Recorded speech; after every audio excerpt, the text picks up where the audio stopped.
श्रीशैले सदया पात्रं दीभक्त्यादिगुणार्णवम् यतीन्द्रप्रवणं वन्दे रम्यजामातरं मुनिम् लक्ष्मीनाथसमारम्भां नाथयामुनमध्यमाम् अस्मदाचार्यपर्यन्तां वन्दे गुरुपरम्पराम् श्रीरङ्गराजचरणाम्बुजराजहंसं श्रीमत्परहाङ्कुशपदाम्बुजभृङ्गराजम्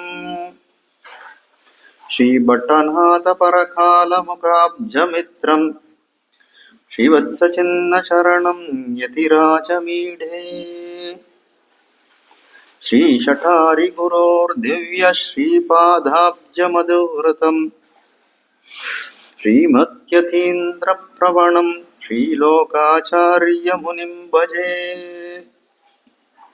श्रीवत्सवंसाम्बुधिपूर्णचन्द्रं श्रीरङ्गनाथार्यतनूजरत्नं तत्पादयुग्माम्बुजभृङ्गराजम् अण्णङ्गराचार्यमहं प्रपद्ये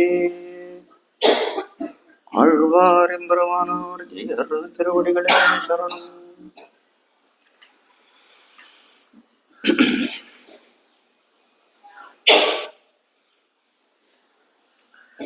யதிபுனர் அவதார பூதரான மணவாள மாமுனிகள் தனக்கே உரித்தாக இருக்கக்கூடிய அந்த கருணையின் பால் பின்னானவர்கள் உய்ந்து போக வேணும் அப்படின்னு அருளி செய்த திவ்ய கிரந்தம் இந்த உபதேச ரத்தின மாலை. அப்படிப்பட்ட இந்த உபதேச ரத்தின மாலையிலே பல உபதேசங்களை சொல்லுகிறேன் என்று ஆரம்பித்த கிரமத்திலே நமக்கெல்லாம் பற்றாசாக இருக்கக்கூடியவர்கள், பற்ற தகுந்தவர்கள் இந்த ஆழ்வார்கள், ஆச்சாரியர்கள். அவர்களாலே அருளி செய்யப்பட்ட இந்த ஸ்ரீசூக்திகள், அதை தான் ஒருவன் முதலிலே அறிய வேணும் என்று நினைத்து அந்த ஆழ்வார்கள், ஆச்சாரியர்களே இரு பிரிவினராக பகுத்து ஆழ்வார்களை பிரதம பருவனிஷ்டர்கள், அதாவது எம்பெருமானே உபாயம் அவனே உபேயம் என்று இருக்கக்கூடியவர்கள். அதே விதமான நிஷ்டையை ஆச்சாரியந்திரத்திலே காட்டக்கூடியவர்கள் சரமபருவனிஷ்டர்கள் என்று தெரிவித்து அப்படிப்பட்ட பிரதம பருவ நிஷ்டர்களுடைய வைபவத்தை 20 பாசுரங்களினாலே காட்டி அருளினார். மேலே 9 பாசுரங்களாலே சரமபருவ நிஷ்டர் என்று சொல்லக்கூடிய ஆண்டாள், மதுரகவிகள், எம்பெருமானாருடைய அவர் அவதரித்த மாசங்கள், திருநக்ஷத்திரங்கள், அவருடைய வைபவங்களை சொல்லுவோம் என்று ஒரு சூழலைத்து ஆரம்பிக்கிறார். ஆழ்வார் திருமகளார் ஆண்டாள், மதுரகவி ஆழ்வார், எதிராசராம் இவர்கள் வாழ்வாக வந்துதித்த மாதங்கள் நாள்கள் தம்மின் வாசியையும் இந்த உலகத்திற்கு உரைப்போம்னு ஒரு சூளுரையுடனே ஆரம்பிக்கிறார் மணவாள மாமுனிகள். அப்படிப்பட்ட இதில் முதல் 20 பாசுரங்கள் அந்த ஆழ்வார்களுடைய வைபவங்களை அனுபவித்தோம். அதில் பெரியாழ்வார் கடைசியா ஆனி மாதத்திலே பெரியாழ்வாருடைய வைபவம் சொல்வது, அந்த ஆழ்வாருடைய வைபவம் தலை கட்டப்பட்டது. உடனே இந்த 3 பேர்களுடைய தெரிவிக்கணும். ஆடி மாதத்திலே ஆண்டாளுடைய திருவவதாரம் ஆனி முடிந்த உடனே, அதனால ஆண்டாள் தொடக்கமாக மேலே இருக்கக்கூடிய இந்த 3 பேர்களுடைய சரமபருவ நிஷ்டராக இருக்கக்கூடிய இந்த ஆண்டாள், மதுரகவியார் மற்றும் சுவாமி எம்பெருமானாருடைய வைபவங்களை தெரிவிக்கிறோம் என்று ஆரம்பித்திருக்கிறார்கள். அப்படிப்பட்ட இது கிரமத்திலே நேற்றுக்கு இந்த ஆண்டாளுடைய பாசுரத்தில், அதாவது இன்னோ திருவாடி பூரம் அப்படின்னு சொல்லக்கூடிய இதை பார்த்தோம்.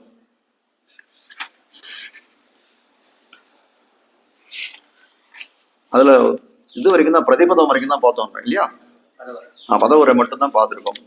அதுக்கு ஒரு சுருக்கமா ஒரு என்ன சொல்றதுக்கு அந்த பாசுரத்தினுடைய தெரிவிக்கக்கூடிய கருத்தை பார்த்தோம். அதுக்கு மேல பிரதிபதார்த்தங்களை பார்த்தோம். ஆனால் வியாக்கியானத்தை மேலும் பார்க்கவில்லை. இன்னோ திருவாடி பூரம் எமக்காக வன்னோ இங்காண்டாள் அவதரித்தாள், உண்ணாத வாழ்வான வைகுந்த வான்போகம் தன்னை இகழ்ந்து ஆழ்வார் திருமகளாராய் அப்படின்றது பாசுரம். ஆண்டாளை பத்தி ஆரம்பிக்கக்கூடியதுல முதல் பாசுரமா இருக்கக்கூடியது 3 பாசுரங்களாலே ஆழ்வாரை அந்த ஆண்டாளை மங்களாசாசனம் செய்கிறார் மாமுனிகள். இதுல அப்படி இருக்கக்கூடிய காலத்துல முதல்ல ஆரம்பிக்கக்கூடிய காலத்திலே இன்னைக்குதான் திருவாடி பூரம், இன்னும் திருவாடி பூரம் அப்படின்னு ஆண்டாள் பிறந்த அவதார தினத்தை தெரிவித்தார். அதுக்கு மேல ஆண்டாள் இந்த பூமியிலே இந்த பூலோகத்திலே திருவவதாரம் பண்ணதுக்கு காரணம் என்ன, எமக்காக வந்தோ இங்கு ஆண்டாள் அவதரித்தாள் என்று சொன்னார். அப்படி அவதரிக்கக்கூடிய காலத்திலே என்ன பண்ணா அப்படின்னா, குன்னாத வாழ்வான வைகுந்த வான்போகம் தன்னை இகழ்ந்து என்று சொல்லும்படியாய் அந்த வைகுண்ட வாசத்தையும் இகழ்ந்து இந்த பூமியில இருப்பவர்கள் உஜ்ஜீவனம் அடைய வேண்டும், அதுக்காக நான் போய் இந்த சம்சார சாக்கரத்தில் போய் விழுகிறேன். எப்படி ஒரு சம்சாரிகள் இந்த இடத்துல வந்து விடுகிறாளோ அதை காட்டிலும் ஆசையாக நம்மளை உஜ்ஜீவனம் செய்வதற்காக ஆண்டாள் இடத்திலே வந்து பிறந்தாள். எப்படின்னா ஆழ்வார் திருமகளாராய். அப்படி பிறந்தக்கூடிய காலத்திலே தனக்கு ஒரு முகவன் கிடைக்குமாறு பெரியாழ்வார் பெண் பிள்ளையாய் ஆண்டாள் தோன்றினாள் என்றெல்லாம் காட்டுகிறார்கள். மேல வியாக்கியானத்தை பார்ப்போம். கீழ்ச்சொன்ன மூவரிலும் வைத்துக்கொண்டு அவர்களிலும் அதிகையான ஆண்டாளுடைய வைபவத்தை 3 பாட்டாலே அருளி செய்வாராக ஆரம்பித்து 3 பேர் கீழே சொன்னார்களே, அதாவது ஆண்டாள், மதுரகவியாழ்வார், எம்பெருமானார், அவர்களையும் வைத்துக்கொண்டு பார்க்கக்கூடிய காலத்தில் இந்த 3 பேரும் வைத்துக்கொண்டு பார்க்கக்கூடிய அவர்களும் அதிகையான வைபவம். அதிகையானது என்னன்னா அந்த பெருமை வாய்ந்தது, விஞ்சி நிற்கும் தன்மையிலாக சொல்றாள். அதனால அதிகையா இருக்கக்கூடியவள் ஆண்டாள். அப்படிப்பட்ட அவளுடைய வைபவத்தை 3 பாசுரங்களாலே அருளி செய்வார் அப்படின்னு ஆரம்பிக்கிறார். அதில் இப்பாட்டாலே சுவானுபவத்தை நிகழ்ந்து அஸ்மத் உஜ்ஜீவனார்த்தமாக ஆண்டாள் அவதரித்தருளின திருவாடிப்பூரம் இன்றோ என்று அதிசயித்து அதிலே ஈடுபட்டருளுகிறார். சுவானுபவம்னு சொல்லக்கூடியது என்ன அப்படின்னு கேட்டா, தனக்கே ஒரு அனுபவமா இருக்கு. ஆண்டாள் எதுக்காக பிறந்தாள் அப்படின்னு கேட்டக்கூடிய, எமக்காக வந்தோம், எனக்காக தான் பிறந்தார் அப்படின்றது என்னன்னா சுவானுபவம், தனக்கே ஒரு அனுபவமா இருக்கிறது. எதுவுமே ஒரு விஷயங்கள் நம்ம சொல்றோம் அப்படின்னா, செய்யறோம் அப்படின்னா அந்த அனுபவத்துல அந்த பண்ணக்கூடிய விஷயம் இதுலயோ செய்யக்கூடிய செயலையோ நமக்கு முதல்ல ஆதரவு இருக்கணும். அப்படி இல்லைன்னா நம்ம என்ன பண்ண முடியும்? நம்ம சொல்லக்கூடிய வார்த்தைகளோ செய்யக்கூடிய செயல்களோ ஒரு பெயரளவுக்கு செய்யக்கூடிய விஷயங்களாகத்தான் இருக்குமே தவிர அதுல அது ஆதரணியம் தோற்றும்படியோ அது ரொம்ப என்ன பண்ணும் புகழத்தக்கதாகவோ இருக்குமான்னா அப்படி இருக்காது. அப்போ இந்த இடத்துல மாமுனிகள் சொல்லக்கூடிய ஒரு வார்த்தைகளும் எப்படி அமைந்திருக்கிறதுன்னா, அவருடைய உள்ளக்கிடக்கை உள்ளிருந்து ஆதரணிய பூர்வமாக அவருடைய இதுல இருந்து வரக்கூடிய வார்த்தையா. அதனால இந்த இடத்துல என்ன பண்றாரு, ஆண்டாளுடைய அவதார தினத்தை நினைக்கக்கூடிய காலத்திலே ஆண்டாள் நமக்காக பிறந்தாளே அப்படின்ற ஒரு நிகழ்ச்சி மாமுனிகளுடைய திருவள்ளத்திலே தோன்றுகிறதுனால சுவானுபவம், அவருக்கு ஒரு அனுபவம் உள்ளுக்குள்ள இருக்கு. சாதாரணமா சொல்லக்கூடியது நம்மாழ்வார் ஏன் இப்படிப்பட்ட பாசுரங்களை எல்லாம் அருளி செய்தார் அப்படின்னு சொல்லக்கூடிய காலத்துல அவருக்கு அந்த பக்தி பரிவாகம் உள்ளுக்குள்ள அப்படியே பெரிய ஒரு வெள்ளமாக கோத்து எடுக்கிறது. அப்படியே அந்த பக்தின்னு சொல்லக்கூடியது எம்பெருமான் திறத்துல இருக்கக்கூடிய பக்தி, அது என்ன ஆகும் ஒரு காலத்திலேயே அது ஒரு வெள்ளமானதே ஒரு கலங்கள் எடுத்து விட்டா தானே வெளியில போய் அது இருக்கக்கூடிய இதெல்லாம் மதகுகள் எல்லாம் பாய்ந்து ஊரெல்லாம் செழிப்பாகும். அதனால இந்த பாசுரங்களை தன்னை ஆழ்வார் முகேன எம்பெருமான் வெளியிட்டான் என்றெல்லாம் தெரிவிக்கும் கிரமத்துல என்ன பண்றாரு, இவரும் சுவானுபவ முகத்தாலே தனக்கு ரொம்ப இதுவா இருக்கு, அதனால உள்ளுக்குள்ளே ரொம்ப அனுபவிக்கிறார். நம்ம அனுபவிச்சா போறாதுன்றதுக்காக மேல இருக்கக்கூடியவர்களை தெரிவிக்கிறார். சுவானுபவத்தாலே நிகழ்ந்து அந்த அனுபவத்தாலே உடனே சித்திலமாகி போகிறார். அஸ்மத் உஜ்ஜீவனார்த்தமாக நம்முடைய உஜ்ஜீவனம். ஆண்டாள் எதுக்காக பிறந்தா அப்படின்னா அவளுக்கு ஒரு கீர்த்தி ஏற்படணும்னு பிறக்கல, நம்முடைய உஜ்ஜீவனார்த்தம் நம்ம எல்லாம் பிழைத்து போக வேண்டும் அப்படின்னு சொல்லக்கூடிய அஸ்மத் உஜ்ஜீவனார்த்தமாக என்னுடைய உஜ்ஜீவனார்த்தம் எப்படி அந்த இடத்துல சுவானுபவம் சொன்னாரோ, அஸ்மத்னு சொன்னா தன்னை குறிக்கக்கூடியதா இருக்கக்கூடிய அஸ்மத் உஜ்ஜீவனார்த்தமாக ஆண்டாள் அவதரித்த திருவாடிப்பூரம் இன்றோ என்று அதிசயித்து அதிலே ஈடுபட்டு அருளுகிறார். அந்த திருவாடிப்பூரம்னு சொல்லக்கூடிய அந்த நாளுக்கு இருக்கக்கூடிய மகாத்மியத்தை நினைத்து அந்த ஆண்டாள் அவதரித்தருள் தினம் அப்படின்னு அதிலே அதிசயமான பிரேமத்தை கொண்டு அதிலே ஈடுபடுகிறார் மாமுனிகள் என்று காட்டுகிறார். இன்றோ திருவாடிப்பூரம், திருவாடிப்பூரம் என்ற பிரசித்தமான திருநட்சத்திரம் இன்றோ, இன்னைக்குதான் திருவாடிப்பூரம்ன்றதோ, இப்படி இருப்பதொரு நாள் நமக்கு லப்யமாயிற்றது என்றோ. இன்னைக்குதான் திருவாடிப்பூரமா? இல்ல, இன்னைக்கு திருவாடிப்பூரம் இருந்தாலும் இருக்கு, இன்னைக்கு திருவாடிப்பூரம் இல்லை அப்படின்னு சொல்லலாம். ஆனால் இப்படிப்பட்ட நாள் என்னைக்கு நமக்கு லப்யமாயிற்று?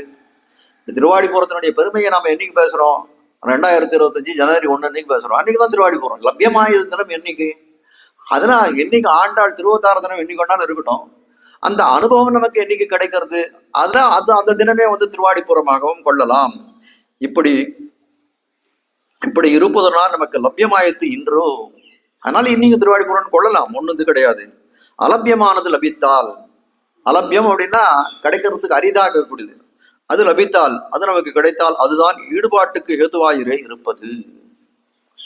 ரொம்ப கஷ்டமா ஒரு இருக்கு விஷயம் ஒண்ணு இருக்கு, கிடைக்கிறதுக்கு அரிதாக இருக்கக்கூடிய விஷயம் ஒண்ணு இருக்கு, அது நமக்கு கிடைத்தால் எப்படி இருக்குன்னா அது வந்து ஈடுபாட்டுக்கு, அது திறத்திலே நம்ம வைக்கக்கூடிய அந்த ஆபிமுக்கியம், அந்த ஆர்வம், இந்த பொங்கும் பரிவுன்னு சொல்லக்கூடியதுக்கு அதுவே காரணமாயிர இருப்பது காரணமாகத்தான் இருக்கிறது.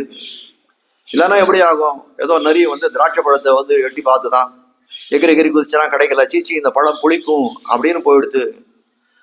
அலபியமானது அரிதாகவும் இருக்கணும், அரிதாக இருக்கிறது கிடைக்கவும் வேணும்.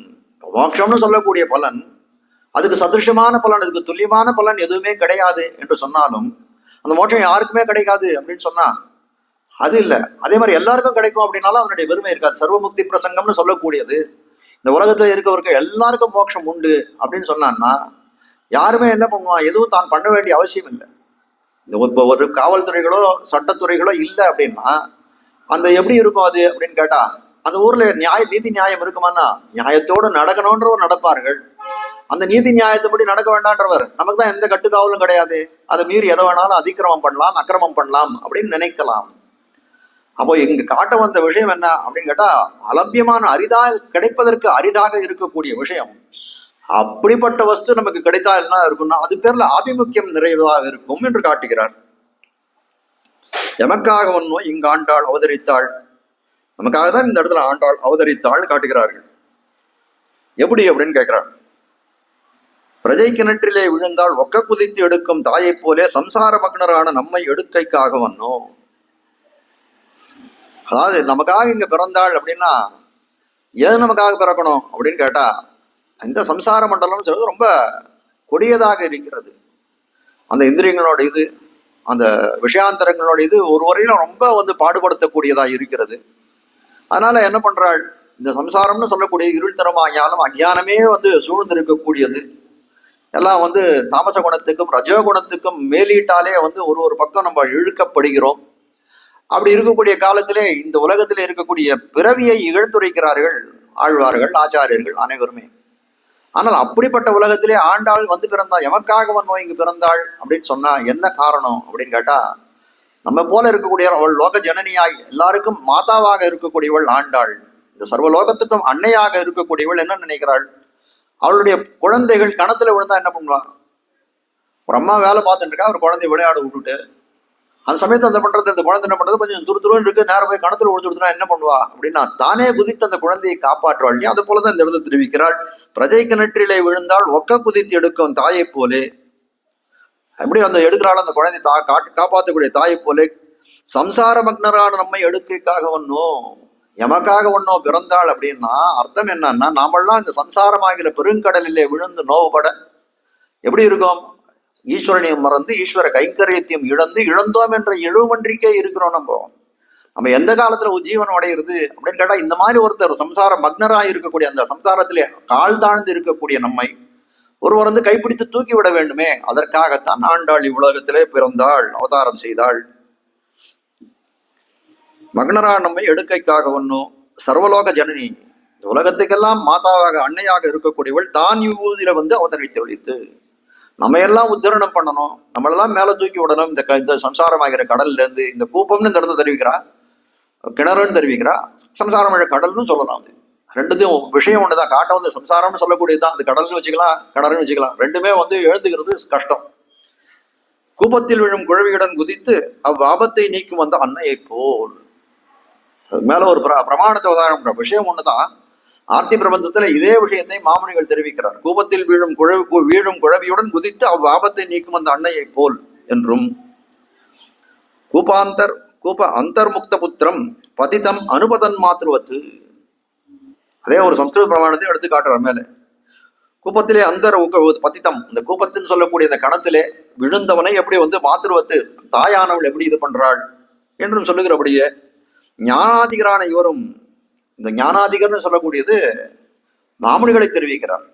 ஞானாதிகரான இவரும் இவ்வவதாரத்தை சுவார்த்தமாக அனுசந்தித்திருக்கிறார். மாமணிகள் போற ஞானத்துக்கு அதிகரித்தவர் யாராவது உண்டா? யாருமே கிடையாது.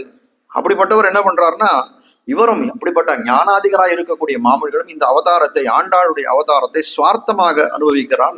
நமக்காக அனுபவிக்கிறார் இல்ல, எமக்காகன்னா அவர் தன்னுடைய அனுபவம் தானே சொல்றாரு. எமக்காக தனக்காகவே அனுசந்தித்து அருளுகிறார். இனி இப்படி அவதரிக்கையில் உண்டான அருமையை சொல்லுகிறது. இப்படி ஆண்டாள் அவதரிக்கிறாளே, அதுல என்ன அருமை பெருமை உண்டு, அரிதாக இருக்கக்கூடிய விஷயம் என்ன அப்படின்றதை சொல்லுகிறது. இனிமேல சொல்ல போறேன்றார்.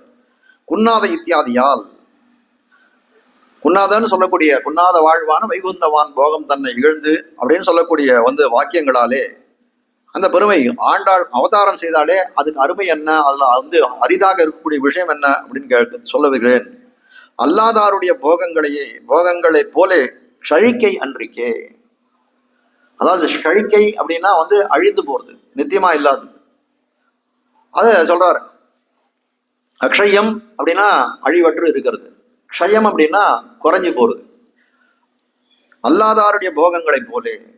இப்போ போகங்கள் எப்படி இருக்கும் அப்படின்னா, ஒண்ணு ரொம்ப பெரிய ஸ்திரமான போகமா இருக்கும், நித்தியமான போகமா இருக்கும். போக்கியம்னு சொல்லக்கூடிய வைகுண்ட பதவி அப்படின்னு சொல்லக்கூடியது ரொம்ப ஸ்திரமா இருக்கக்கூடிய ஒன்றும் அல்பமே கிடையாது, ஸ்திரமாக இருக்கக்கூடியதா இருக்கும். எவ்வளவு காலம் இருக்குன்னு நித்தியமாக இருக்கும், அழிவின்றி இருக்கும். ஆனால் அதே போல இந்த உலகத்துல இருக்கக்கூடிய ஒரு இந்திரலோகத்துல இருக்கக்கூடிய ஒரு வாழ்ச்சியோ இல்ல வேற லோகத்து சத்தியலோகத்துல இருக்கக்கூடிய வாழ்ச்சியோ அந்த மாதிரி இருக்குமா அப்படின்னு கேட்டா அது ஸ்திரமாகவும் இருக்காது, நித்தியமாகவும் இருக்காது.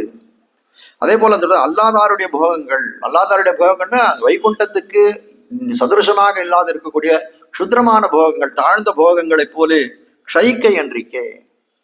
அதுபோல அழிந்து போகாத போகங்களா இல்லாத அகுண்ட வைபவத்தை உடையதான ஸ்ரீவைகுண்டத்தில், அகுண்ட வைபவம்னா அதாவது அழிவின்றி இருக்கக்கூடிய வைபவம்னு காட்டுகிறார்கள்.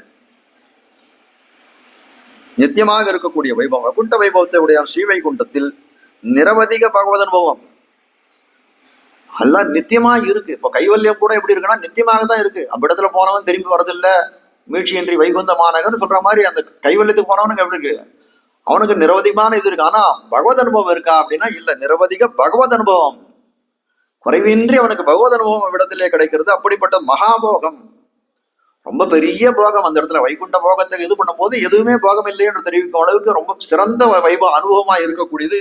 அதை உபேட்சித்து அதை வேண்டான்னு தள்ளுடுறாள், இகழ்ந்து சொல்றாள் அந்த இடத்துல. வைகுந்தவான் போகம் தன்னை இகழ்ந்து இங்கும் உபேட்சித்து இங்கும் என்ன பண்றார், இந்த இடத்துலயும் இந்த உலகத்தில் பிறக்கிறாளோ இல்லையோ, இங்கும் போகத்தில் விழுவாத புதுவையர்கோன் கோதை என்னும்படி. போகத்தில் விழுவாக புதுவையர்கோன்றது பெரியாழ்வாருக்கு ஒரு விசேஷம், அடைமொழி. தனக்கு சொல்லிக்கிறார், கோதைன்றது தன்னுடைய பேரு, தனக்கு அடைமொழியாக போகத்தில் வழுவாத புதுவையர்கோன் அப்படின்னு சொல்லிக்கிறான். அந்த புதுவையர்கோனுக்கு இருக்கக்கூடிய அடைமொழி போகத்தில் வழுவாத அப்படின்றது. அப்போ போகம் அப்படின்னு சொல்லக்கூடியது என்ன, ஒரு அனுபவம், ஒரு இனிமையான அனுபவத்துக்கு போகம்னு சொல்லலாம்.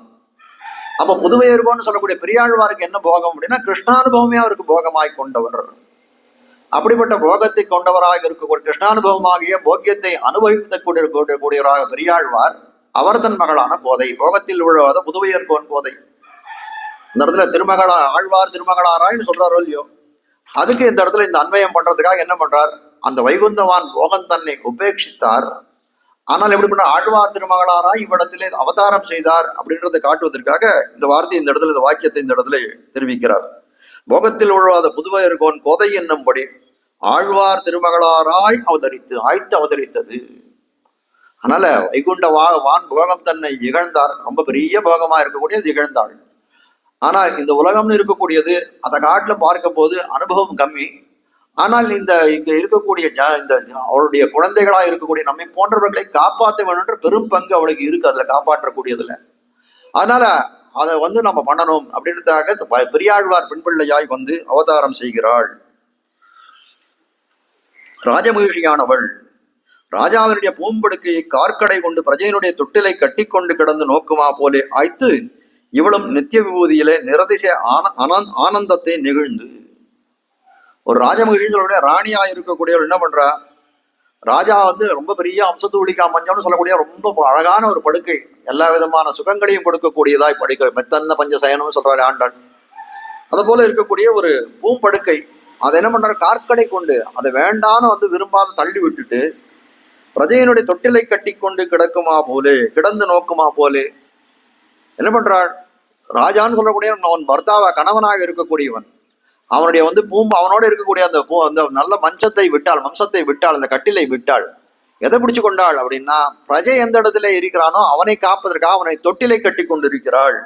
தொட்டிலை கட்டி கொண்டு கிடந்து நோக்குமா போலே ஆய்த்து இவளும் நித்திய விபூதியில் நிரதிசய ஆனந்தத்தை நிகழ்ந்து. அதை பண்றார். அப்படி அப்படி வந்தாள், அந்த பிரஜையினுடைய தொட்டிலை பார்க்கும்படியாய் வந்த இவள் நித்திய விபூதியினுடைய நிரதிசய ஆனந்தம், எப்பவும் வந்து நிரதிசய ஆனந்தம்னா எப்பவும் இருக்கக்கூடிய வந்து மீழ்ச்சி இல்லாத வந்து நிரந்தரமான அனுபவங்கள் அந்த இடத்துல கிடைக்கக்கூடியது. அப்படிப்பட்டவள் அதை நெகிழ்ந்தும் இங்கே அவதரித்து போனது. அதை வந்து அவளுக்கு வந்து அந்த இதுல அனுபவம் இல்லையா, அவளுக்கு வந்து அதுல வந்து பிடிமானம் இல்லையா, ஆபிமுக்கியம் இல்லையா, ஆர்வம் இல்லையா அப்படின்லாம் கேட்டோம்னா அதுல ஆர்வம் உண்டு. ஆனாலும் என்ன பண்றாள், இங்கே அவதரிக்கை ஆய்த்து இவிட அதை காட்டிலும் என்ன, அந்த போகத்தை காட்டிலும் இவ்விடத்துல இருக்கக்கூடியவர்களை உத்தரணம் பண்ண வேண்டும், உஜ்ஜீவிப்பிக்க வேணும் அப்படின்றதுதான் அவளுக்கு முக்கியமான கொள்கையாக இருந்தது ஆண்டாளுக்கு. அதனால இங்கே அவதரித்து போந்தது. இதிலே இவர் திருவுள்ளத்தை இப்படி வருத்த பண்ணுகிறது. அதனால இந்த மாதிரியான ஒரு தேசத்துல நீ வந்து பிறந்திருக்காயே. பெரியாழ்வார் எப்படி வந்து அவருக்கு வந்து எம்பெருமான் வந்து சேவை சாதிக்கக்கூடிய காலத்திலே, ஐயோ எல்லாரும் எதிர்க்க நீ வந்து கட்கிலியாக இருக்கக்கூடியவன், யாராலையும் பார்க்க கூடாதவன், பார்க்க முடியாதவனா இருக்கக்கூடியவன், நீ இந்த இடத்துல வந்து இது பண்றியா, உனக்கு என்ன தீங்கு விளையுமோ மங்களாதாசனம் பண்றாரு. அதே போல இந்த இடத்துல மாமனிகள் என்ன சொல்றாரு, இந்த பூமியில நீ வந்து பிறந்திய, எங்களுக்காக வந்து பிறந்தியன்னு வந்து மாய்ந்து உருகுகிறார் என்று காட்டுகிறார். ஆனால் இதை கொண்டு இந்த பாசுரத்தினுடைய அனுபவத்தை தலை கட்டுகிறார்.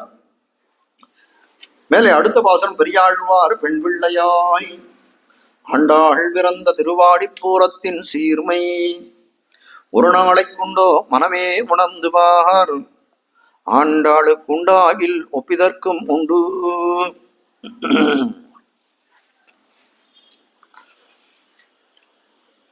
அதாவது இந்த பாசுரத்தால காட்ட வந்த விஷயம் என்னன்னா, ஆண்டாள் திருவவதாரம் பண்ண திருவாடிப்பூரம் அவருடைய அவதார தினமாக இருக்கக்கூடியது. அதற்கும் அது மட்டும் இல்ல, ஆண்டாளுக்கும் ஒப்பான நிகரானது எதுவுமே கிடையாது, அத்விதீயம் என்று சொல்லும்படியாய் இந்த பாசுரத்தை கட்டமைத்திருக்கிறார் பெரியாழ்வார் மாமுனிகள். பதவரை வாசிக்கிறேன்.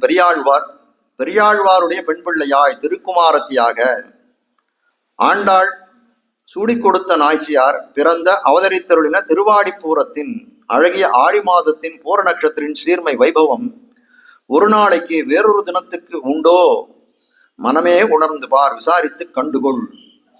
ஆண்டாளுக்கு சூடி கொடுத்த நாச்சியாருக்கு ஒப்பு சமானம் உண்டாகுமானால் இதற்கும் இந்த நாளுக்கும் உண்டு சமானமான ஒரு நாள் உண்டாகும் அப்படின்னு காட்டுகிறார். காட்ட வந்த விஷயம் என்ன, ஆண்டாளுக்கும் ஒப்பில்லை, அவர் அவதரித்த தினத்துக்கும் ஒப்பில்லை அப்படின்றதான் தெரிவிக்கிறார். இதுல வியாக்கியானத்துல இனி இப்படி இவள் அவதரித்தருளின இந்த திருநட்சத்திரத்தினுடைய அசத்ருஷத்துவத்தால், சதுருஷம்னா நிகர் இருக்கிறது, அசத்ருஷத்துவம் அப்படின்னா நிகர் இல்லாதது, இப்படி இவள் அவதரித்தருள் இந்த திருநட்சத்திரத்துடைய சமானமின்மையினாலே வந்த வைபவத்தை அருளி செய்கிறார். இதுக்கு ஒப்பில்லாமையினாலே அந்த வைபவத்தை அருளி செய்கிறார். பெரியாழ்வார் பெண் பிள்ளையாய் என்று ஆரம்பிக்கூடிய காலத்தில் பெரியாழ்வார் பெண் பிள்ளையாய் பிறந்தாள் என்று ஆரம்பிக்கிறார். இவள் பிறக்கை கடியான அவருடைய பெருமை இருக்கிறபடி இவள் பிறந்துட்டாள். ஆனால் வந்து அதனால எப்படி இருக்கு அப்படின்னு கேட்டா, இவள் வந்து பிறந்துக்கக்கூடிய இடத்துல வந்து ஒரு அது பெருமை பொருந்திய இடமா இருக்கணுமே அப்படின்னு கேட்டா, அப்படிப்பட்ட பெருமை பொருந்தியவராகத்தான் இருக்கிறார் வேயர் குலத்தில் வந்துதித்த பெரியாழ்வார்.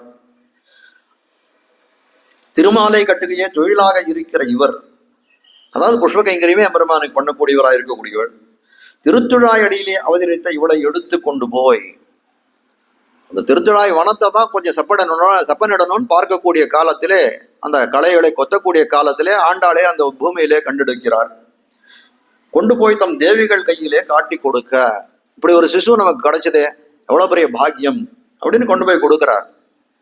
அது மட்டும் இல்ல, அப்ப என்ன பண்றார், வந்தியாகையாலே, வந்தியைனா குழந்தை இல்லாத இருக்குது, மலட்டுத்தன்மையை சொல்லக்கூடியதா இருக்குது, குழந்தைய வந்தியாகையாலே அப்படிப்பட்டவள் அவனுடைய தேவிகள் என்ன பண்ற, அவள் பிறர் பெண்டாய் இருக்கிற இப்பெண் பிள்ளையை அதிப்பிரீதியினுடைய எடுத்துக்கொள்ள, யாரோட பிறர் குழந்தையா தமக்கு நேரம் வந்து தன்னுடைய வந்து இதுல கர்ப்பத்திலே உதிக்கலே, அதனால பிறர் பிள்ளையா இருக்கக்கூடிய இந்த ஆண்டாளை அது பெண் அதிபிரீதியினுடைய எடுத்துக்கொண்டார் அவர். அதனால அந்த மாதృత్வம்ன்றதை காட்டுறார் எப்படின்னு. அதை எடுத்துக்கொண்டாள். இவள் வயதிலே, இவள் கர்ப்பத்திலே, இவளை கர்ப்பவாசம் பண்ணாதவள், இவளுக்காக பிறக்கல நேர, ஆனால் எங்கோ கண்டெடுத்தாள்.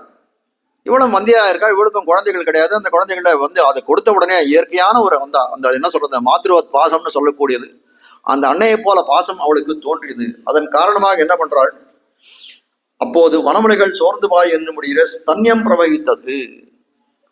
அதாவது ஆண்டாளுக்கு பால் கொடுக்க ஆரம்பித்தாள் என்று காட்டுகிறார்கள். இதே விஷயம்தான் கிருஷ்ணனுடைய வைபவத்திலையும் காட்டுகிறார் குலசேகர பெருமாள். தேவகி புலம்பிய புலம்பல், தெய்வ தேவகி புலம்பிய புலம்பல்னு ஒரு 10 பாசுரங்கள் பாடுறார். தாயரில் கடையாயின தாயே, தன்னை சொல்லக்கூடிய காலத்துல இந்த உலகத்துல எவ்வளவோ தாயார்கள் இருப்பார்கள், என்ன போல கடைகட்ட தாயார், கடைசியா ஒரு தாயார்னு ஒருத்தர் உண்டுன்னா அது நான் தான். நந்தன் பெத்தனன் நல்வினையில்லா நங்கள்கோன் வசுதேவன் பெத்திரனே. நந்தகோபன் பண்ணின பாக்கியமே பாக்கியம், வசுதேவன் எவ்வளவு கஷ்டப்படுறான் என்றெல்லாம் ரொம்ப தன்னுடைய துயரத்தை காட்டக்கூடியதாக அமைந்திருக்கக்கூடியது அந்த 10 பாசுரங்கள். அதிலே பாடுறாள். கண்ணன் 10 வயசுக்கு என்ன பண்றான், மதுரா நகரத்துல கம்சனை ஒழிச்சுட்டு வசுதேவ தேவகியை பார்க்க போகிறான். கேட்கிறார், குன்னினால் குடை கவித்ததும் குறவை கோத்ததும் குடமாட்டும், கண்ணினால் விளவெறிந்ததும் காலால் காளியன் தலை மிதித்தது முதலா வெண்ணிசேர் பிள்ளை நல் விளையாட்டம் அனைத்திலும் அங்கென்னுள்ள மூழ்களிற ஒன்னும் கண்டிட பெத்திலேன் அடியேன்.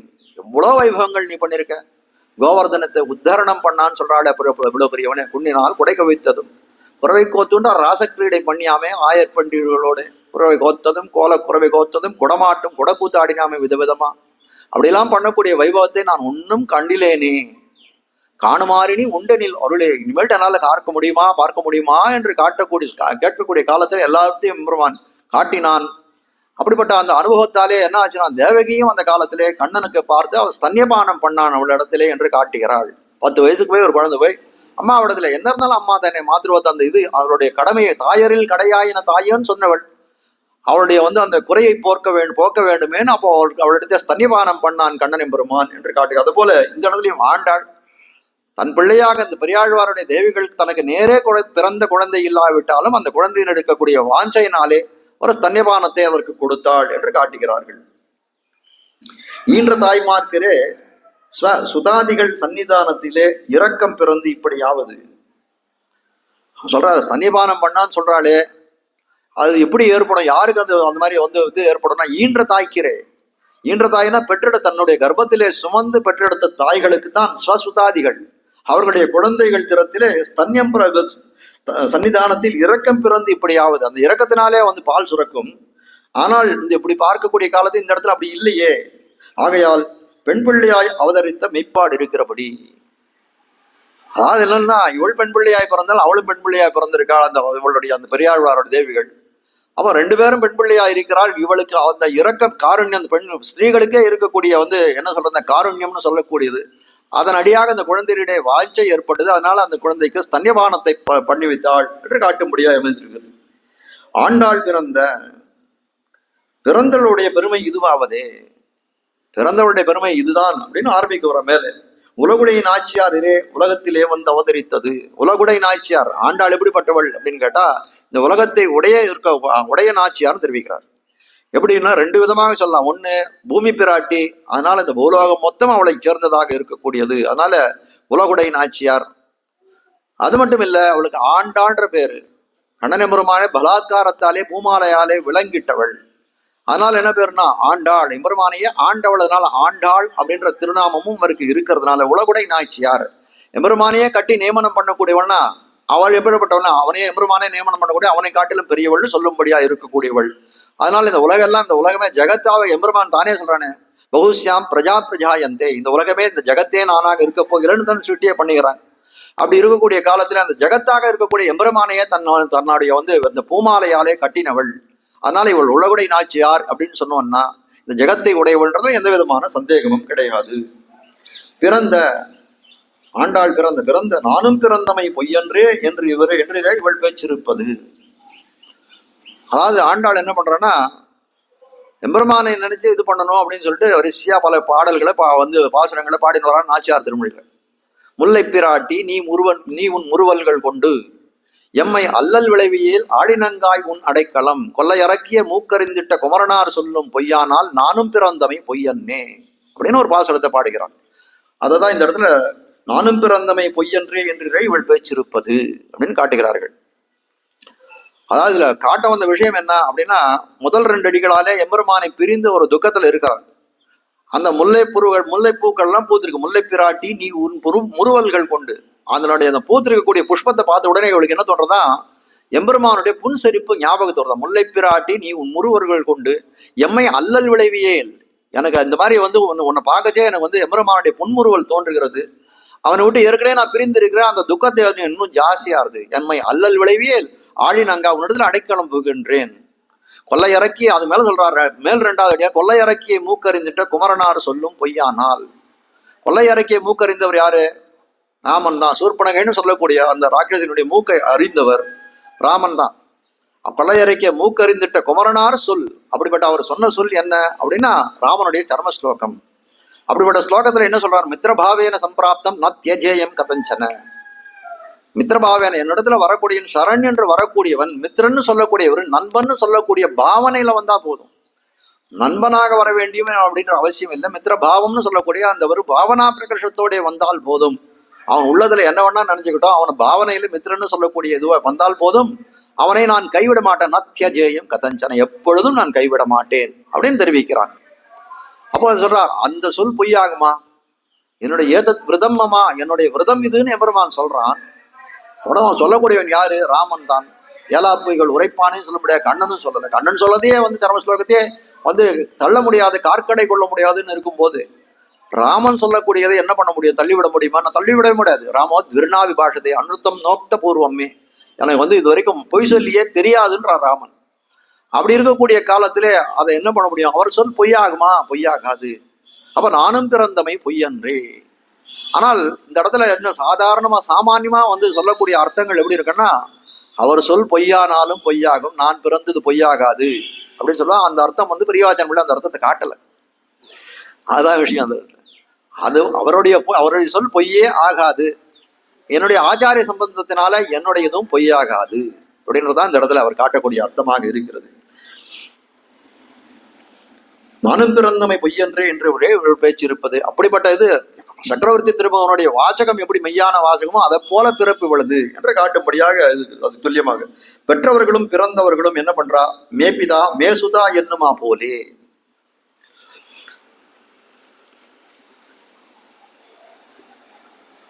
ஒரே நிமிஷம். பெற்றவளும் பிறந்தவர்களும் மேபிதா மேசுதா என்னுமா போலே. அதாவது 2 வாக்கியம் இதுல. பெற்றவர்கள் தங்களுடைய குழந்தைகளை பார்த்து சொல்லக்கூடிய வாக்கியம் ஒன்று, பிள்ளைகளாக பிறந்தவர்கள் தங்களுடைய பெற்றோர்களை பார்த்து சொல்லக்கூடிய 2 உதாரணத்தை எடுத்து இந்த இடத்துல உதாகரிக்கிற புள்ளலோஞ்சியர். பதித்தம் யோக வயோ திருஷ்டுவா சேமே பிதா அப்படின்னு சீதாவினுடைய வாக்கியமாக இருக்கிறது. எப்போ எந்த இடத்துல அப்படின்னு கேட்டா, இந்த ராமன் வனவாசத்துக்கு போறான். அத்ரி அனுசூயருடைய இதுல ஆசிரமத்துல சீதா பிராட்டி ராமன் எல்லாருமே அந்த இடத்துல அத்ரி பகவானுடைய அத்ரின்னு சொல்லக்கூடிய இவருடைய இதுல போய் அந்த ஆசிரமத்துக்கு இவர்கள் போறார். அதனால அப்போ சொல்லக்கூடிய காலத்துல என்ன பண்ணார்னா, பதித்தம் யோக வயோ திருஷ்டுவா சமே பிதா, என்னுடைய தந்தையானவர் கடலிலே விழுந்தார்னா. சீதா சொல்றா, அவ்வளவு எல்லாத்தையும் விசாரிக்கிற அனுசூயா பிராட்டி பலவிதமான இந்த சீதையினுடைய விருத்தாந்தங்கள் எல்லாம் அப்பதான் அறிந்து காலப்பிக்கிறார். உன் கல்யாணம் நடந்தது, எப்படி நடந்தது, என்ன ஏது, எல்லா விவரங்களையும் அனுசூயா பிராட்டி அவர்களிடத்தை அறிந்து கொள்கிறார். இன்னும் சொன்னா பல பேர் சொல்லக்கூடிய காலத்துல உனக்கு எவ்வளவு வரதட்சணை கொடுத்தா, கொஞ்சம் ரசோக்தியா சொல்லக்கூடிய உபன்யாசத்துல சொல்லக்கூடியவர்கள் உனக்கு எவ்வளவு வரதட்சணை கொடுத்தா, எவ்வளவு நகை போட்டான்லாம் கூட கேட்பான். ஆனா அந்த அளவுக்கு விவரணமாக பேசி இருக்கிறாள். அதுதான் உண்மையான விஷயம். அப்படிப்பட்டவள் அனுசூயா பிராட்டிகளே தன் தாயிருப்பார் மாத்ருவஸ்தானத்திலே இது பண்ணாத கூட தந்தையான ஜனகன் ஒரு கடலிலே விழுந்தார்னு சொல்றான். பதித்தம் யோக வயோ திருஷ்டுவா சேமே பிதா. எதனால அப்படின்னு கேட்டா சொல்றார், எதனால அவருக்கு ஒரு கவலையாலே கடலிலே விழுந்து விட்டார். எதை கவலை அப்படின்னு கேட்டார். யோக வயோ, என்னுடைய வயசை பார்த்தார். வயசை பார்த்த உடனே இந்த வயசுக்கு இவளை ஒரு கொள்கொம்போட சேர்க்க வேண்டுமே அப்படின்னு அந்த யோகம் ஏற்படணுமே, அது சேர்ந்திருக்க வேண்டுமேன்ற அது நடக்கலையேன்னு சொல்லி என்ன பண்ணார், ஒரு கடலிலே விழுந்தார் அப்படின்னு சொல்லக்கூடிய காலத்துல சேமே பிதா, என்னுடைய பிதாவானவர். இது எந்த இடத்துல சொன்னான்னா ஆரண்ய காண்டத்துல போய் சொல்றாங்க, அனுசூய பிராட்டி என்ற சொல்றான். அதனால அந்த இடத்துல பிதா சுதாயான இருக்கக்கூடியவள் புத்திரியாக இருக்கக்கூடியவள் தன்னுடைய பிதாவை பத்தி சொல்லக்கூடிய காலத்திலே எனக்கு வந்து அப்போ சீதா பிராட்டிக்கு வயசு 6 வயசு. அப்ப சொல்றா எனக்கு வயசாயிடுத்துன்னு என் அப்பாவானவர் ஜனகரானவர் துன்பக்கடலிலே போய் கடல்ல விழுந்தாருன்னா நான் துன்பக்கடலிலே போய் விழுந்தார், கல்யாணம் ஆகலையே, இவ்வளவு வந்து நல்ல வரன் கிட்ட பிடிச்சு கொடுக்கணுமே அப்படின்னு அந்த பிதாவினுடைய இந்த இடத்துல சொல்ல வந்த விஷயம் என்னன்னா, புத்திரியாக இருக்கக்கூடியவள் தன்னுடைய தகப்பன் பெயரை உச்சாரணம் பண்ணாள் அப்படின்றத காட்டுறாங்க.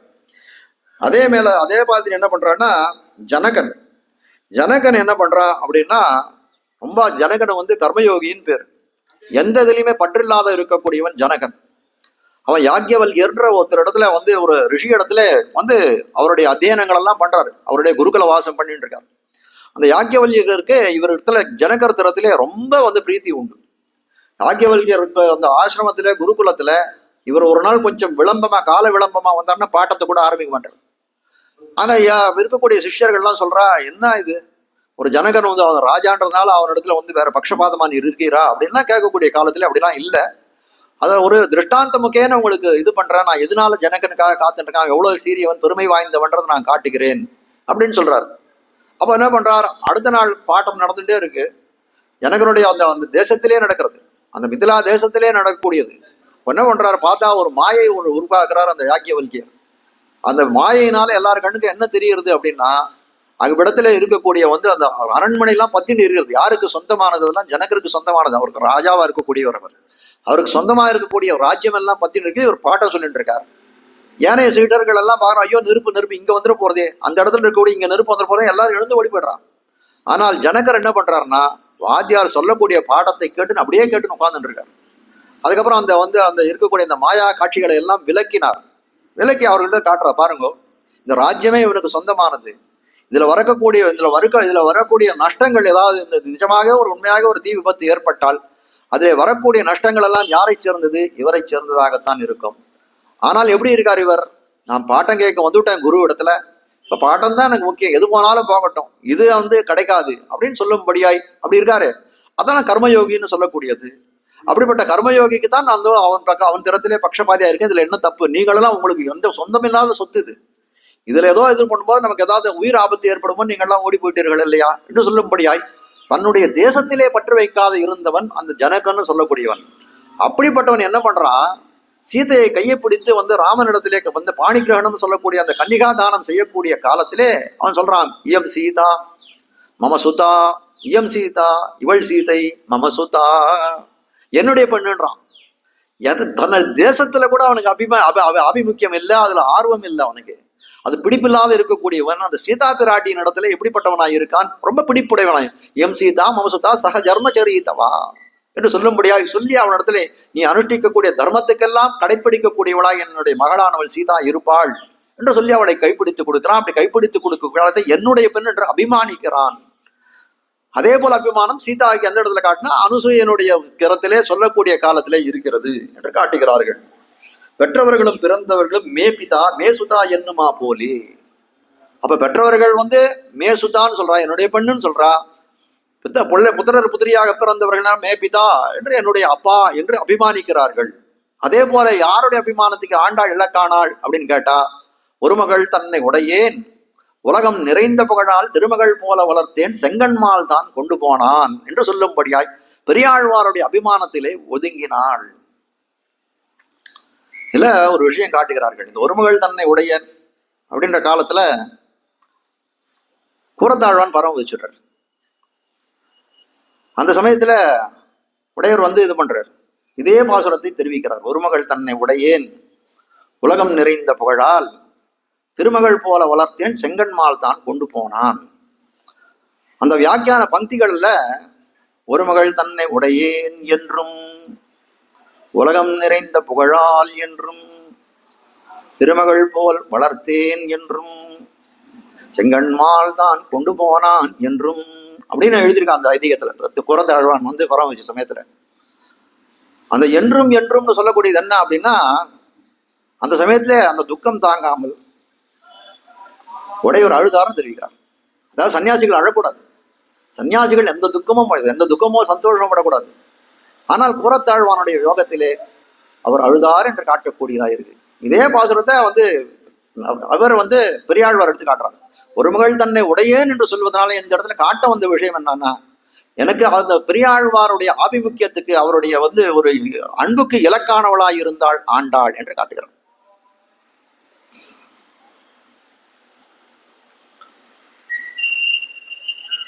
அதே போல பட்டர்பிரான் கோதை மே சுதா மே சுதான்னு சொன்னாரோ இல்லையா, என் பெண் அப்படின்னு சொல்லக்கூடிய காலத்துல ஒரு மகள் தன்னை உடையேன், அதுக்கு சதுருஷமா அதுக்கு துல்லியமாக பெரியாழ்வார் ஒரு மகள் தன்னை உடையேன்னு சொன்னார். அவருடைய அபிமானத்திலே ஆண்டாள் ஒதுங்கி இருந்தாள். இப்போ ஆண்டாளுடைய விருத்தம் மே பிதான்னு சொல்லக்கூடியது எப்படி இருக்கும், அவளுடைய உத்தரம் அவளுடைய விருத்தம் எப்படி இருக்கும், அவளுடைய வந்து பேச்சு எப்படி இருக்கும் அப்படின்னு கேட்டா, பட்டர்பிரான் கோதை சொல்லக்கூடிய இடத்தெல்லாம் தன்னை முன்னிலைப்படுத்தக்கூடிய எல்லா இடத்துல எல்லாம் ஆழ்வார் ஆண்டாள் என்ன பண்றா, கோதை ஆண்டாள் அப்படின்லாம் சொல்றது இல்ல, எம்பெருமானுடைய பத்னி பூமி பிராட்டி அப்படிலாம் இல்லை, பட்டர்பிரான் கோதை பட்டர்பிரான் கோதை எத்த இடத்துல சொன்னாலும் விட்டு சித்தன் கோதை பட்டர்பிரான் கோதை இப்படிதான் அவள் தன்னை காட்டிக் கொள்கிறாள் என்று இருவரும் பணிப்பது. இப்படிதான் வந்து என்ன சொல்றது, அந்த புத்திரிக்கும் பிதாவாக இருக்கக்கூடிய பெரியாழ்வாருக்கும் ஆண்டாளுக்கும் இருந்த பரிமாற்றம் இப்படித்தான் இருந்தது என்று இருவரும் பணிப்பது. பிறந்த திருவாடிப்பூரத்தின் சீர்மை, இப்படி பிறந்த ஆண்டாளுக்கு பிறந்தாலே அந்த திருவாடிப்பூரத்தினோட சீர்மை என்ன அப்படின்னு கேட்கக்கூடிய காலத்துல இவள் பிறக்கைக்கு அடியிலே சீர்மை உண்டாயிற்று. இதுக்கு இப்ப சீர்மை உண்டாயிடுது எப்படி, எதனால ஒரு பெருமை உண்டாயிடுது அப்படின்னா, இவள் பிறக்கைக்கு அடியிலே சீர்மை உண்டாயிடுது. இதுக்கு இவள் பிறந்ததுனால சீர்மை உண்டாயிடுது எதுக்கு அப்படின்னா, அந்த திருவாடிப்பூரத்துக்கு தெரிவித்தார். இப்படியான இதன் சீர்மை கீழ்ச்சொன்ன நாள்களில் ஒரு நாளைக்குத்தான் உண்டோ. திருவாடிப்பூரம்னு சொல்லக்கூடிய நாளானது, அந்த அவதார தினமானது, அந்த நாளுக்கு ஒப்பான நாள் எதுவும் உண்டா? அதான இந்த பாசுரத்தினுடைய கருத்தாக அவர் வைக்கிறார். ஏன் இப்படி ஆவதன், இந்த மாதிரி எப்படி இந்த மாதிரி வந்து இதுக்கு ஒப்பான நாள் ஏதாவது உண்டா அப்படின்னு கேட்டா, இல்லையோ என்னில், வேற ஏதாவது உண்டா, இப்படி சொல்றீங்களே ஒப்பானது உண்டு அப்படி ஒப்பானது இல்லையா என்ன அப்படின்னு கேட்டா, இருக்கா இல்லையா அப்படின்னு கேட்டா, உன இல்லையோ என்னில் மனமே உணர்ந்து பார். அவர் சொல்றார், நீ இல்லன்னு நீ சொல்ற அப்படின்னு நினைச்சா நீ உன் மனசுல உணர்ந்து பார். உணர்ந்து இழிந்த கந்து உணர்ந்துணர்ந்துணரிலும் இறைநிலை உணர்வறிது உயிர்கால்னு தெரிவிக்கிறார். உணர்ந்துணர்ந்துணரிலும் இறைநிலை உணர்வது அரிதுயிர்கள் என்று ஆழ்வார் பாடுகிறார். அப்போ யோஜனை பண்ணா கூட பகவத் ஸ்வரூபமானது அறிந்து கொள்வதற்கு அரிதாக இருக்கக்கூடியதுன்னு ஆழ்வார் தெரிவிக்கிறார். அதே போல சொல்றார், மனசே நான் சாதாரணமா திருவாடி போறோம்னு நான் சொன்னேனே, ஆனால் உனக்கு அதனுடைய பெருமை தெரியறதுக்கு சத்திருஷமான நாள் இல்லையா, இது ஒப்பான நாள் இல்லையா அப்படின்னு தோணலாம். ஆனால் அதை நீதான் உணர வேண்டும், மனசே நீதான் உணர வேண்டும் அப்படின்றார். உனக்கு தான் சிந்திக்கக்கூடிய இது இருக்கு. அப்போ என்ன சொல்றாரு, இந்த இடத்துல மாமுனிகள் தனியா அவருடைய மனசு தனியா வச்சுட்டார். அது ஒரு தனி பதார்த்தத்தை போல இப்படி வச்சு மனசை பார்த்து கேள்வி வைக்கிறார். நீ யோசனை பண்ணிக்கோ. ஆண்டாள் நான் சொல்றேன் திருவாடி போறது போட நாள் ஒண்ணு இல்ல, ஒப்பான நாள் இல்லைன்னு சொல்றேன், நீ இப்ப தீர்மானம் பண்ணிக்கோ அதுக்கு ஒப்பான நாள் இருக்கா இல்லையா, நீதான் அறிந்து கொள்ள, நீதான் உணர வேண்டும் என்று தெரிவிக்கும்படியா இருக்கக்கூடிய இந்த இடத்துல இந்த சன்னிவேசம். இவற்றின் வாசிகையரிக்கு பரிகரமான மனசே, இதனுடைய பெருமையை அறிவதற்கு கருவியாய் இருக்கக்கூடிய மனசே, நீ என்ன பண்ண, மேலிடவன்றிக்கே உள்ளூர உணர்ந்து பார், உள்ளூர உணர்ந்து பார், உள்ளூர உணர்ந்து பார்க்கணும். ஆழியுள் புக்கு முகர்ந்து கூட ஆர்த்தேரி ஊழி முதல்வன் உருவம் போல் மெய்கருத்துன்னு சொல்லும்படியா ஆழி உள்புக்குன்னு போய் ஜலத்தை எடுக்கணும்னு சொல்றாரு. அதை போல இந்த இடத்துல காட்டுறார்கள். உணர்ந்து உள்ளூர உணர்ந்து பார், நன்றாக யோசனை பண்ணிப்பா, ஒன்றுத்துக்கு 4 தடவை யோசனை பண்ணு என்று சொல்லும்படியா அமைந்திருக்கிறது. ஆண்டாளுக்கு உண்டாகில் ஒப்பிதற்கும் உண்டு சொல்றாரு. இதுக்கு சதிருஷமே இல்லைன்னா போய் வேற எதுக்குதான், வேற ஏதாவது எது முடியாது இதுக்கு ஒப்புமை உண்டா அப்படின்னா எதுக்கும் ஒப்புமை உண்டாது. ஆண்டாளுக்கு ஒப்புமை இருந்தால் தானே அவளுடைய பிறந்த தினத்துக்கு அவதார தினத்துக்கு ஒப்புமை இருக்கும். ஆண்டாளுக்கு உண்டாகில் ஒப்பிதற்கும் உண்டு. சர்வலோக நிர்வாகிகையான ஆண்டாளுக்கு சாமியம் உண்டாகில், இந்த உலகத்தெல்லாம் ஆண்டாள்ன்ற பேரு என்னது, சர்வலோக நியாமியகளா இருக்கக்கூடிய நிர்வாகங்களா இருக்கக்கூடிய நிர்வாகையா இருக்கக்கூடிய இவளவள். அப்படிப்பட்டவளுக்கு ஒரு சாமியம் உண்டா, ஒரு ஒப்புமை உண்டா அப்படின்னு கேட்டா கிடையாது. அப்படி இருந்தால்தான் இதற்கும் சாமியம் உண்டு. ஆண்டாளுக்கு சாமியம் இருந்தால் திருவாடிப்புறத்துக்கு சாமியம் உண்டு. ஆண்டாளுக்கு சொல்ல முடியலான திருவாடிப்புறத்துக்கு ஒப்பான நாள் இந்த உலகத்திலே கிடையாது என்று தெரிவிக்கிறார். அவர்களிலும் காட்டிலும் விஞ்சின க்ஷமா தயாதி குணங்களையும் நாவால் தொகைக்க ஒண்ணாத அழகையும் உடையாள் என்று அருளி செய்தது. அவர்களிலும் அதாவது இப்போ திருவண்ணா முதல்ல காமிச்சது என்னன்னா, இந்த பிரதம பருவநிஷ்டர்களை காமிச்சோம். பிரதம பருவநிஷ்டர்களை காமிச்சு கழுக்காவுடைய அதுல ஒரு 10 ஆழ்வார்களுடைய வைபவத்தை எல்லாம் பார்த்துட்டோம். அவர்களிலும் காட்டிலும் விஞ்சின க்ஷமா, அவர்களெல்லாம் காட்டிலும் விஞ்சிய இருக்கக்கூடிய க்ஷமான்னு சொல்லக்கூடிய பொறுமை, இவளை ஏற்கனவே சொல்லக்கூடிய காலத்திலே பொறுமை, பூமி பிராட்டினாலே பொறுமை தானே. க்ஷமான்னு சொல்லக்கூடியதா, சாட்சாத் க்ஷமான்னு வேற தேசிகன் தன்னுடைய கோதாஸ்துதி ஆரம்பத்திலே தெரிவிக்கிறார். தயாதி, தயன கருணை இருக்கக்கூடிய குணங்களை எல்லாம் நாவால் தொகைக்க ஒண்ணாத அழகையமுடையவளாய், அவளை எல்லாரையும் காட்டிலும் விஞ்சின பொறுமை, விஞ்சின கருணை உடையவளாய் இருக்கிறாள். அப்படிப்பட்ட விஷயங்களை, அந்த குணங்களை நாவால் தொகைக்க உண்ணாது. எப்படின்னா, ஒரு இது பண்றாள், கட்டுறாளே, பூ கட்டுறா போல இவ்வளவு பத்தி சொல்லக்கூடிய காலத்துல நாவாலே ஒரு இது பண்ண முடியுமா, ஒரு ஸ்தோத்திரம் பண்ண முடியுமா, ஒரு பாமாலை கட்ட முடியுமா? கட்ட முடியாது. நாவால் தொகைக்க ஒண்ணாத அழகையும் உடையதா, விலட்சணமாக இருக்கா. இப்படிப்பட்ட புகழ் வாய்ந்தவளாய், நல்ல விஞ்சின தயா குணம், அதுக்கு மேல விஞ்சி இருக்கக்கூடிய க்ஷமா குணம் எல்லாரை காட்டிலும் இருக்கக்கூடியது. அப்படியே இப்படியும் சொல்லலாம், இந்த பக்கத்துலயும் சொல்லலாம். இப்ப மதுரை கவிகளுக்கோ எம்பெருமானாருக்கோ கூட அந்த மாதிரியான தயையோ கருணை இதுவோ க்ஷமாவோ உண்டான இல்லைன்னு கூட சொல்லலாம். அந்த பக்கத்துலயும். அதனாலதான் இப்போ என்னன்னா, ஒரு பக்கம் பார்த்தாலும்னா ஆழ்வார்கள் இருக்கிறார்கள், பிரதோபர நிஷ்டர்கள். இன்னொரு பக்கத்துல பாத்தீங்கன்னா ஆண்டாள், மதுரகவியார், எம்பெருமானார் சொல்லப்படியா இருக்கு. இப்ப ஆண்டாள் எங்க வச்சிருக்கா? நடுவுல இருக்கா. ஆழ்வார்களுக்கு அந்த பக்கத்துல இருக்கா, இந்த பக்கத்துல மதுரகவியாரும் எம்பெருமானார் இருக்கா. ஏன் அந்த மாதிரி வச்சான்னு கூட விசாரம் பண்றான். ஏன் அந்த மாதிரி மாமனிகள் தெரிவிக்கிறார்.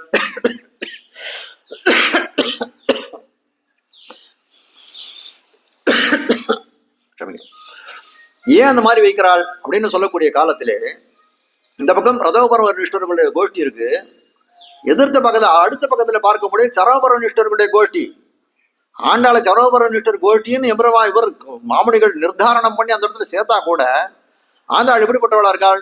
சில சமயங்களில் பகவானையும் கைப்பிடிக்கக்கூடியவளா இருக்காள், சில பக்கத்துல பாகவதர்களையும் கைப்பிடிக்கக்கூடியவளா இருக்காள். அதனால நம்ம ஆண்டாளை தான் இந்த இடத்துல வைக்கணும். ஏன்னா அவதார கணக்குல பார்த்தோமே, ஆனால் மதுரகவி ஆழ்வார் அந்த இடத்துல வச்சிருக்கலாம். ஆழ்வார் திருமகளார் ஆண்டாள், மதுரகவி ஆழ்வார், எதிராசராம் இவர்கள் பாசுரத்தை பாடுறார்.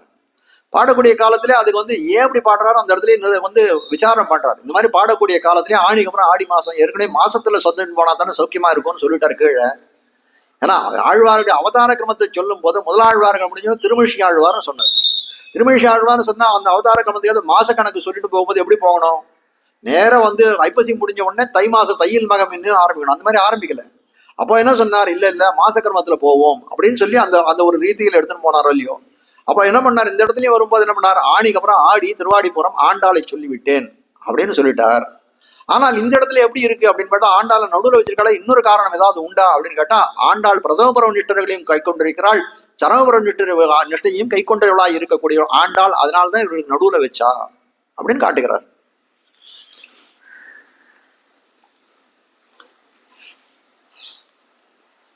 அவர்களிலும் காட்டிலும் மிஞ்சின க்ஷமாதயா. அதனால என்ன அர்த்தம் அப்படின்னா, எல்லாருக்கும் நடுநாயகமா இருக்கக்கூடியவள் அப்படின்னா, இவர்களை காட்டிலும் சரவபர நிஷ்டரா இருக்கக்கூடிய மதுரவியார் எம்பெருமானாரை காட்டிலும் மிஞ்சிய க்ஷமா பொறுமை அப்புறம் தயா இருக்கக்கூடியவளாய் இருக்காள்.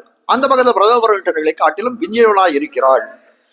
அதான் அடுத்த பாசத்துல காட்டவரா, அதுக்கு ஒரு முன்னோட்டம் மாதிரி இது என்று. ஆகையால் அவளுக்கு ஒப்பில்லாத போல இதற்கும் ஒப்பில்லை என்று கருத்து. அவளுக்கு ஆண்டாளுக்கு எப்படி ஒப்பில்லையோ, இந்த திருநக்ஷத்திரத்துக்கும் ஒப்பில்லை என்று அந்த பாசுரத்தையும் முடிக்கிறார். அஞ்சு குடிக்குற சந்ததியாய் ஆழ்வார்கள் தம் செயலை இஞ்சி நிற்கும் தன்மையலாய், பிஞ்சாய் பழுத்தாளை ஆண்டாளை பதியுடன் நாளும் பழுத்தாய் மனமே மகிழ்ந்து.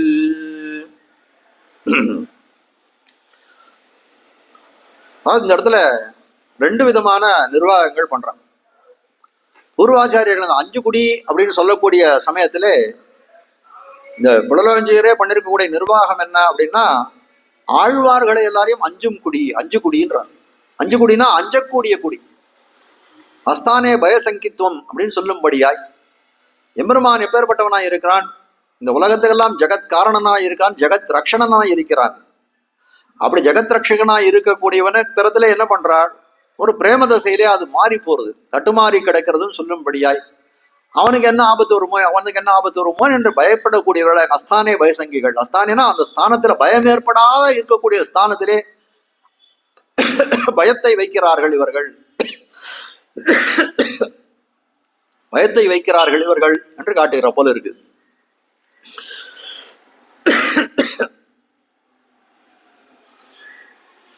அப்போ ஆழ்வார்கள் அப்படிலாம் யார் அவர்கள் அப்படின்னு கேட்டா, அஞ்சும் குடியாய் இருக்கக்கூடியவர். அந்த அப்படிப்பட்ட அஞ்சும் குடிக்கு ஒரு சந்ததியாய் அப்படிப்பட்ட எல்லாருக்கும் சந்ததியா இருக்கக்கூடியவள் இவ்வளவு பெரிய இருக்கா, ஒரே ஒரு பெண்ணாக இருக்கிறாளே அவள் யார் அப்படின்னா அவர்களுடைய பெண்ணாக இருக்கக்கூடியவள் அப்படின்னு காட்டுகிறார். அதே மாதிரி காஞ்சி சுவாமி ஒரு ரொம்ப அற்புதமான இதை காட்டுறாரு இந்த இடத்துல. 5 குடி அப்படின்னு சொல்லும் போது 5 பேர், அந்த அந்த 5ன்னு சொல்லக்கூடியதை 5ன்ற எண்ணிக்கையா கணக்கு வச்சுக்கணும், சங்கியாவா கணக்கு வச்சுக்கணும். அப்படி பார்க்கக்கூடிய காலத்திலே ஆண்டாளுக்கு மேல இருக்கக்கூடிய ஆழ்வார்கள் யார் யார் அப்படின்னு பார்த்தோம்னா முதலாழ்வார்கள் 3 பேர். அப்போ அவர்கள் முதலாழ்வார்கள் ஒரு குடி, திருமிஷை ஆழ்வார் ஒரு குடி, அதுக்கு மேல வந்து நம்மாழ்வார் ஒரு குடி, குலசேகர ஆழ்வார் ஒரு குடி, பெரிய ஆழ்வார் ஒரு குடி. 5 குடி. முதலாழ்வார்கள் ஒரு குடி, அப்புறம் திருமணிஷ ஆழ்வார், நம்மாழ்வார், குலசேகர ஆழ்வார், பெரிய ஆழ்வார், 5 பேர். அதனால 5 குடிக்கு ஒரு சந்ததியாய் மேல இருக்கக்கூடிய ஆழ்வார்களால் இவர்கள் தகப்பனார் ஸ்தானத்தில் இருக்கா, அது அப்படிப்பட்ட குடிக்கு சந்ததியாய் பிறந்தவள் இவள் என்று 2 விதமான நிர்வாகங்கள் காட்டுகிறார்கள் இவ்விடத்தில்.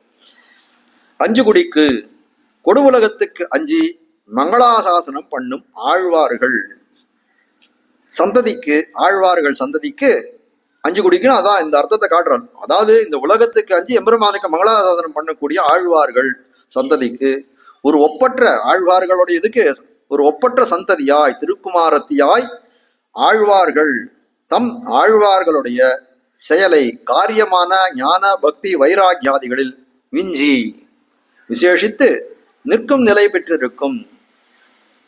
பெற்றிருக்கும் தன்மையளாய் ஸ்வபாவமுடையவளாய் பிஞ்சாய் இளமையாய் இருந்தே பழுத்தாளை பரிபக்குவமானவளை ஆண்டாளை சூடிக் கொடுத்தாளை பக்தியுடனே நாளும் எப்போதும் மனசே மகிழ்ந்து சந்தோஷமடைந்து வழுத்தாய் துதிப்பாயாக தெரிவிக்கிறார். அதாவது இந்த இடத்துல விஞ்சி விசேஷித்து அப்படின்னு வந்து அது சொல்றாரு இல்லையா. அப்ப சொல்லக்கூடிய மேல காட்டக்கூடியதுன்னா விஞ்சி நிற்கும் தன்மையளாய் ஆழ்வார்கள் தம் செயலை விஞ்சி நிற்கும் தன்மையளாய் அப்படின்னு சொல்லக்கூடிய காலத்திலே ஞான பக்தி வைராக்கியாதிகள் வைராக்கிய ஆதிகளிலே விஞ்சி இருக்கக்கூடியவளா ஆண்டாள் இருக்கிறான்னு காட்டுறாங்க. இங்க மேல மேல பாசுரத்துல காட்டக்கூடிய காலத்துல கடைசி பாசுரத்துல அது காட்டுறார் அவர்களிலும் விஞ்சின க்ஷமாதயாதி குணங்கள். அப்போ காட்ட வந்த விஷயம் என்ன அப்படின்னா இந்த க்ஷமாதயாதி குணங்கள் எல்லாம் எம்பெருமானுக்கே இருக்கக்கூடியதுன்னு கூட பார்க்கலாம். எம்பெருமான் தரத்துல இருக்கக்கூடிய அந்த குணங்கள் அது பிராட்டி இடத்துலயும் இருக்கிறது. அதனால அவரை காட்டிலே மிஞ்சுவள் அப்படின்னு கூட சொல்லலாம் அந்த இடத்துல. ஆனா அப்படி சொல்ல வேண்டிய அவசியம் இல்லை. ஆனா காட்ட வந்த விஷயம் என்னன்னா அங்க விஞ்சினதுன்னு காட்டக்கூடிய இடத்துல க்ஷமா தயான்னு 2 குணத்தை காட்டியிருக்காரு. பொறுமையும் வந்து அவளுடைய கருணையும் காட்டுறாரு. இந்த இடத்துல காட்டக்கூடிய காலம் ஞான பக்தி வைராகியாதிகள் என்று காட்டுகிறார். பிரகரணத்துக்கு ஏற்ற அர்த்தம் கொள்ள வேண்டும், அதுக்காக இந்த இடத்தை எடுத்து காமிச்சேன். 24ஆம் பாட்டு. ஆழ்வார்களை காட்டிலும் அதிசெய்த வைபவத்தை உடையலான ஆண்டாளை ஹர்ஷத்துடனே ஸ்துதி என்று தம் திருவுள்ளத்தை குறித்து அருளி செய்கிறார். ஆண்டாள் எப்படிப்பட்டவள் அப்படின்னா விஞ்சி நிற்கும் தன்மையெல்லாம் சொல்லிட்டார். அதனால என்ன ஆறுனா ஆழ்வார்களை எல்லாரையும் காட்டிலும் நல்ல பெருமையுடைய வைபவத்தை உடையவளான ஆண்டாள். அப்படிப்பட்ட ஆண்டாளை ஹர்ஷத்துடனே சந்தோஷத்துடனே ஸ்துதி அப்படின்னு தன் திருவுள்ளத்தை குறித்து அருளி செய்கிறார். அடுத்து 5 குடிக்கு ஒரு சந்ததியாய் என்று, அதாவது சந்தான பீஜம் குருபாண்டவானாம் என்று பாண்டவர்கள் ஐவருக்கும் பரீட்சித்து என்னும் சந்தான பீஜமானார் போலே. அதாவது பாண்டவர்கள் குடி, பாண்டவர்கள் இருந்தாலே குருக்ஷேத்திர போருக்கு அப்புறம் என்ன ஆச்சு அப்படின்னா அந்த அஸ்வத்தாமான்றவன் வந்து தன்னுடைய தகப்பனாரா இருக்கக்கூடிய துரோணரை வந்து வஞ்சகம் பண்ணி இது பண்ணிட்டா அப்படின்ற ஒரு கோபத்தினால் என்ன பண்றான், அபாண்டவாஸ்திரம்னு சொல்லக்கூடிய பிரம்மாஸ்திர பிரயோகம் பண்ணிவிடுறான். அப்போ கண்ணன் எம்பெருமான் என்ன பண்றான், இவர்களுக்கு இந்த விஷயங்கள் எல்லாம் தெரிஞ்சவன் உள்ளுவார் உள்ளிட்டெல்லாம் உடனிருந்த ரீதி என்னன்னு சொல்லும்படியா எல்லாம் அறிந்தவனான கண்ணன் என்ன பண்றான், இவர்களை இந்த பாண்டவர்களை மட்டும் அழுத்தின்னு போயிடுறான் வெளியில ஏதோ ஒரு இடத்துல. அந்த பாண்டவ பாசறையில இருக்கக்கூடியவர்கள் சகலரையும் அது முடிச்சு விடுறது. அந்த உப பாண்டவர்கள் எல்லாருமே ஒழிஞ்சு போயிடுறான். அந்த சமயத்துல பாண்டவர்களுடைய குமாரர்களா இருக்கக்கூடியவர்கள் எல்லாருமே போயிடுறான். அதனால இப்ப மிஞ்சி இருந்தவர்கள் யார் அப்படின்னா இந்த 5 பேர் தான். அதை தவிர யாரு இருக்குன்னா அந்த பிரம்மாஸ்திரமானது என்ன பண்ணிதுன்னா அந்த அபிமன்யுனுடைய வந்து மனைவியா இருக்கக்கூடியவள், அந்த உத்திரையினுடைய கர்ப்பத்துல இருக்கக்கூடிய சிசு அதுல இருந்து பரீட்சித்துன்ற இந்த பரீட்சித்து நீங்க சொல்லக்கூடியவள், அவனுடைய கர்ப்பத்துல இருக்கக்கூடிய அந்த சிசுவையும் போய் தாக்கிடு. அதனால என்ன ஆச்சு அப்படின்னா கடைசியில கண்ணன் எம்பெருமான் அந்த குழந்தையை காப்பாத்திக்கிறான். அதை வந்து தன்னுடைய திருவடியால எதுவுமே பிரம்மச்சரியம் ஸ்தாத்து அந்த குழந்தை வந்து பிண்டமாக வந்து வெளியில வந்து விழுகிறது.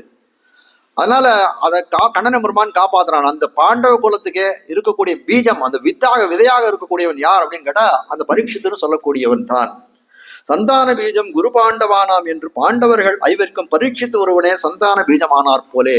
அப்போ 5 பேருக்கும் ஒரே வித்தாக ஒரே குமாரனாக இருக்கக்கூடிய அந்த பரீட்சித்துன்னு சொல்லக்கூடிய அது போல இந்த இடத்துல காட்ட வந்த விஷயம்னா, இவளும் பிரபன்ன குலரான ஆழ்வார்கள் 11 திருமகளாம்படியான உருமகளாயிருக்கை. எல்லா பிரபன்ன குலரான, அதாவது பிரபன்னம்னா எம்பெருமானுக்கே ஆட்பட்டு இருக்கக்கூடியது, அவனே உபேயம் என்று இருக்கக்கூடிய பிரபன்னர்கள், வேற எதையும் எதிர்பார்க்காதவர்கள் இருக்கக்கூடிய ஆழ்வார்கள் 11 திருமகளாம்படியான ஒரு மகளாய் இருக்க. எல்லாருக்கும் ஒரே மகளா இருக்க. சந்ததி 5 குடிக்கு ஒரு சந்ததி அப்படின்னா அவருக்கு திருமகளாய் இருக்கிறாள் இவள் தான் ஞான சந்தான பிரசூத யாகையாலே குலமகள் கோதை என்றே கூறி வைத்தார்கள் என்று காட்டுகிறார்கள்.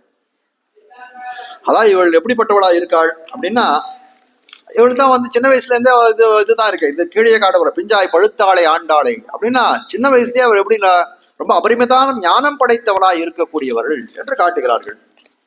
அதனால ஞான சந்தான பிரசூதை, அந்த ஞான சந்தானத்தோட ஞானமும் சந்தானமும் விளங்கக்கூடியதாய் எல்லா அந்த ஞானம் போன்ற சம்பத்துக்களை உடையவளா. சந்தானம்னா இந்த இடத்துல ஐஸ்வர்யம் கொள்ளலாம். சந்தான பிரசூதையாகையாலே அந்த பிரபன்ன குலத்துக்கு குலமகள், பிரசூதைனா குலமகள், அதனால குலமகள் கோதை என்றே கூறி வைத்தார்கள் அன்றிக்கே. அது மட்டும் இல்ல, மேல சொல்ற அதீத காலங்களில் அவதானங்களுக்கு மங்களாசாசனம் பண்ணும்படி அஸ்தானே பயசங்கிகளான பட்டநாத குலத்துக்கு அத்விதீயமான சந்ததியாய் இருக்கை. காட்ட வேண்டிய விஷயம் எல்லாம் இவர் குலமகள் கோதையா இருக்கா. பெரியாழ்வாருடைய ஒரு கிருத்தியத்தை எடுத்து சொல்றா. அதுக்கப்புறம் ஆண்டாள் எப்படி பெரியாழ்வாரையே அடியொற்றி இருக்கிறான்னு காட்ட போறாரு. அதுக்குதான் முதல்ல இதை சொல்றாரு. அன்றைக்கு அதீத காலங்களில், கடந்த காலம் ரொம்ப காலத்துக்கு முன்னாடி ஏதோ ஒரு கல்பங்கள்ல ஏதோ ஒரு யுகங்கள்ல நடந்த விஷயங்கள் அவதானங்கள், அப்படி நடந்த விஷயங்களுக்கெல்லாம் மங்களாசாசனம் பண்ணும்படி அஸ்தானிய பயசங்கிகளான பட்டநாத குலத்துக்கு அத்விதீயமான சந்ததியாயிருக்கை. அந்த பட்டர்பிரான்னு சொல்லக்கூடிய பெரியாழ்வார் எப்போ ரொம்ப காலத்துக்கு முன்னாடி, ரொம்ப கல்பங்களுக்கு முன்னாடி, பெரிய யுகங்களுக்கு முன்னாடி நடந்த விஷயங்களுக்கெல்லாம் நடந்த அவதாரங்களுக்கெல்லாம் பல்லாண்டு பாடுகிறார். அந்தியம்போதில் அறிவுருவாகி அரியழித்தவனை பந்தனை தீர பல்லாண்டு பல்லாயிரத்தாண்டு என்று பாடுதுன்னு கலியுகத்திலே பிறந்த பெரியாழ்வார் பாசனம் பாடுகிறார். எதுக்கு அப்படின்னு கேட்டா நரசிம்மாவதாரத்துக்கு பாட்டு பாடுகிறார். எல்லாம் சொல்றார், ராமன் கண்ணன் எல்லாம் பிறந்த காலத்திலே ராமனானவன் எப்படி பண்ணான், ராவணனை ஒழிக்கக்கூடிய காலத்திலே அவனுக்கு கிட்டத்தட்ட 40-45 வயசு. அப்படி இருக்கக்கூடிய காலத்துல அந்த மாதிரி இது பண்ண சரி. தாடகையை ஒழிச்சக்கூடிய காலத்தை விட ராமனுக்கு 12 வயசு 16 வயசு சுமண வருஷமே சொல்றான். 12 வயசு நிர்தாரணம் பண்ணிக்கிறாங்க நம்முடைய பூர்வாச்சாரியர்கள். 12 வயசு தான் அவன் பண்ணான். நரசிம்ம பகவான் கம்பத்துல இருந்து தோணினுடைய சிசுவை போல அவனை சொல்றாரு. நரசிம்ம பெருமாள் எவ்வளவு பெரிய உருவத்தோட வந்தார். அவரை பார்த்து சொல்றார், அந்தியம்போதில் அறிவுருவாகி அரிய அழித்தவனை பிறந்த உடனே கம்பத்திலேருந்து தோன்றினான். அவனுக்கு கொஞ்சமாவது அவகாசம் கொடுத்தோமா, உடனே போய் இரண்யனை கொள்ளுன்னு சொன்னா ஒரு குழந்தை என்ன பண்ணும்? பிறந்தவன் இன்னைக்கு தானே பிறந்தவன், அன்னைக்கு பிறந்த நம்ம என்ன சொல்றோம், சிசு குழந்தைன்னு தானே சொல்றோம். அப்படிப்பட்ட குழந்தை பிறந்த காலத்திலே அது பால் சாப்பிடுறது கூட அவகாசம் இல்லை. பாவம், அது என்ன பண்ணும் அந்த குழந்தை? அப்படிப்பட்ட குழந்தை போய் இரண்ய கசுவை போய் கொள்ளுன்னு எவ்வளவு பெரிய காரியத்தை அதன் தலையிலே ஒப்படைத்து விட்டோம். அதனால எவ்வளவு பெரிய ஆயாசம் ஏற்பட்டிருக்கும் அந்த பெருமானுக்கு. அந்த குழந்தைக்கு எவ்வளவு ஆயாசம் ஏற்பட்டிருக்கும், எவ்வளவு பெரிய களைப்பு ஏற்பட்டிருக்கும். பந்தனை தீர பல்லாண்டு என்று பாடினாராம். அப்போ காட்ட வந்த விஷயம் என்ன அப்படின்னா, அதீத காலங்கள் என்னைக்கோ நடந்த இவர் பாடுற காலமா அதே சதுருஷமான அந்த துல்லியமான காலம் அதே வர்த்தமான காலத்திலே பாடினாரா இந்த மங்களாசாசனம்னா இல்லை. அந்த நினைவு அது என்னைக்கோ நடந்தாலும் இன்னைக்கே நடக்கிறத போல நினைத்து கொண்டிருக்கிறார் பெரியாழ்வார். அந்த பிரேமத்தினாலே அதீத காலங்களிலே நடந்த அவதானங்களுக்கு மங்களாசாசனப்படி அஸ்தானிய பயசங்கிகளான பட்டநாத குலத்துக்கு அத்விதீயமான சந்ததியாயிருக்கு. அத்விதீயம்னா ரெண்டாவது கிடையாது. ஆண்டாளை போல ஒருத்தர் இருந்தா மேல கேட்டார் இல்லையா, ஒப்புது ஆண்டாளுக்கு உண்டாகில் ஒப்பிதற்கும் உண்டு. ஆண்டாளுக்கு ஒப்பில்லை, திருநட்சத்திரத்துக்கு ஒப்பில்லைன்னு சொன்னாபடி அத்விதீயமாயினா ஆண்டாளுக்கு ஒப்பில்லாதவளாயிருக்க ரெண்டாவது ஆள் கிடையாது.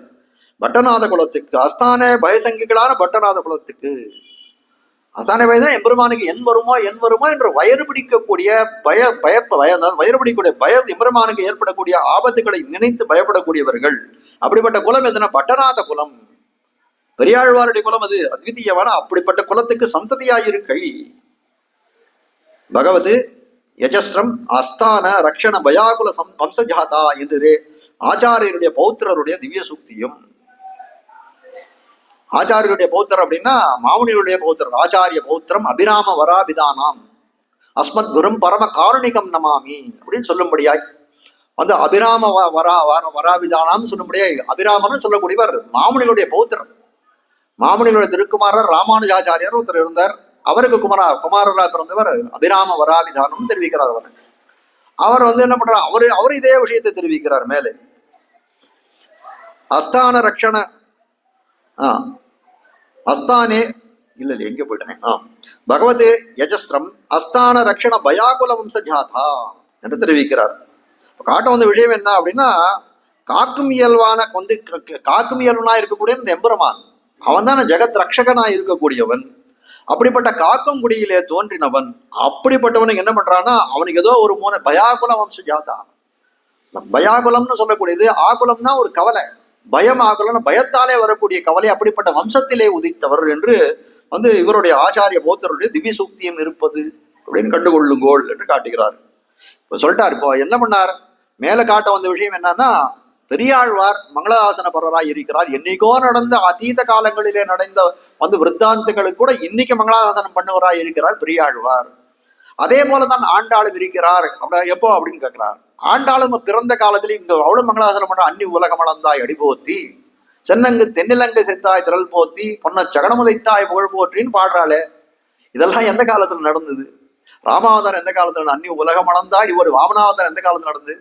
தென்னிலங்கை செத்தாய் திரள் போற்றி, பொன்னச்சகடம் உதைத்தாய் புகழ் போற்றின்னு சொல்லும்படியாய் இவ்வளவு மங்களாசாசனம் பண்ணுகிறாரே. அப்படிப்பட்ட மங்களாசாசனம் எந்த காலத்திலே நடந்தது? என்றோ நடந்த வித்தாந்தங்களுக்கு என்ன சொல்றார், அந்த மாதிரி இருக்கு. அந்நிய உலகம் அளந்தாய் இன்றியாம் இறங்கு, அந்நிய உலகம் அளந்தாய் இன்றியாம் இறங்கு, சென்னங்கு தென்னிலங்கை செத்தாய் இன்றியாம் இறங்கு. இன்னைக்கோ நடந்துக்கு இன்னைக்கு யான் இறங்குகிறேன் அவளே சொல்றான். இன்றியாம் இறங்கு, இன்றியாம் இன்னைக்கோ நடந்து விருத்தாந்ததுக்கு இன்றியாம் இறங்கு என்று சொல்லும்படியாய் அவளே தெரிவிக்கக்கூடிய கிரமமா இருக்குது. அதீத காலங்களே நடந்ததுன்னு அவளுக்கே புரிஞ்சிருக்கு. ஆனாலும் என்னன்றது, அந்த பிரேமமானது என்ன பண்றது, அவர்களை கண்ணை கட்டுகிறது. அப்படியே அந்த வந்து அந்த மதியை மயக்குவதை போல இருக்கக்கூடியது எம்பெருமான தளத்துல இருக்கக்கூடிய சோராத காதல்.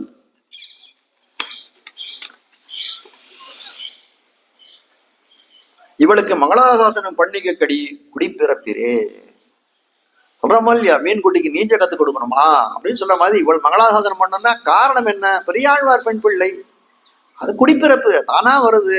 அந்த செல்வம் அது அபிஜாத்தியமாக வரக்கூடிய செல்வமா இருக்கிறது. வந்து என்ன சொல்றது, அஸ்திமே அஸ்தி செயலேஷ வஸ்து பைதாமகம் தனம் என்று சொல்லும்படியாய் குலதனமா இருக்கிறது அது அவளுக்கு.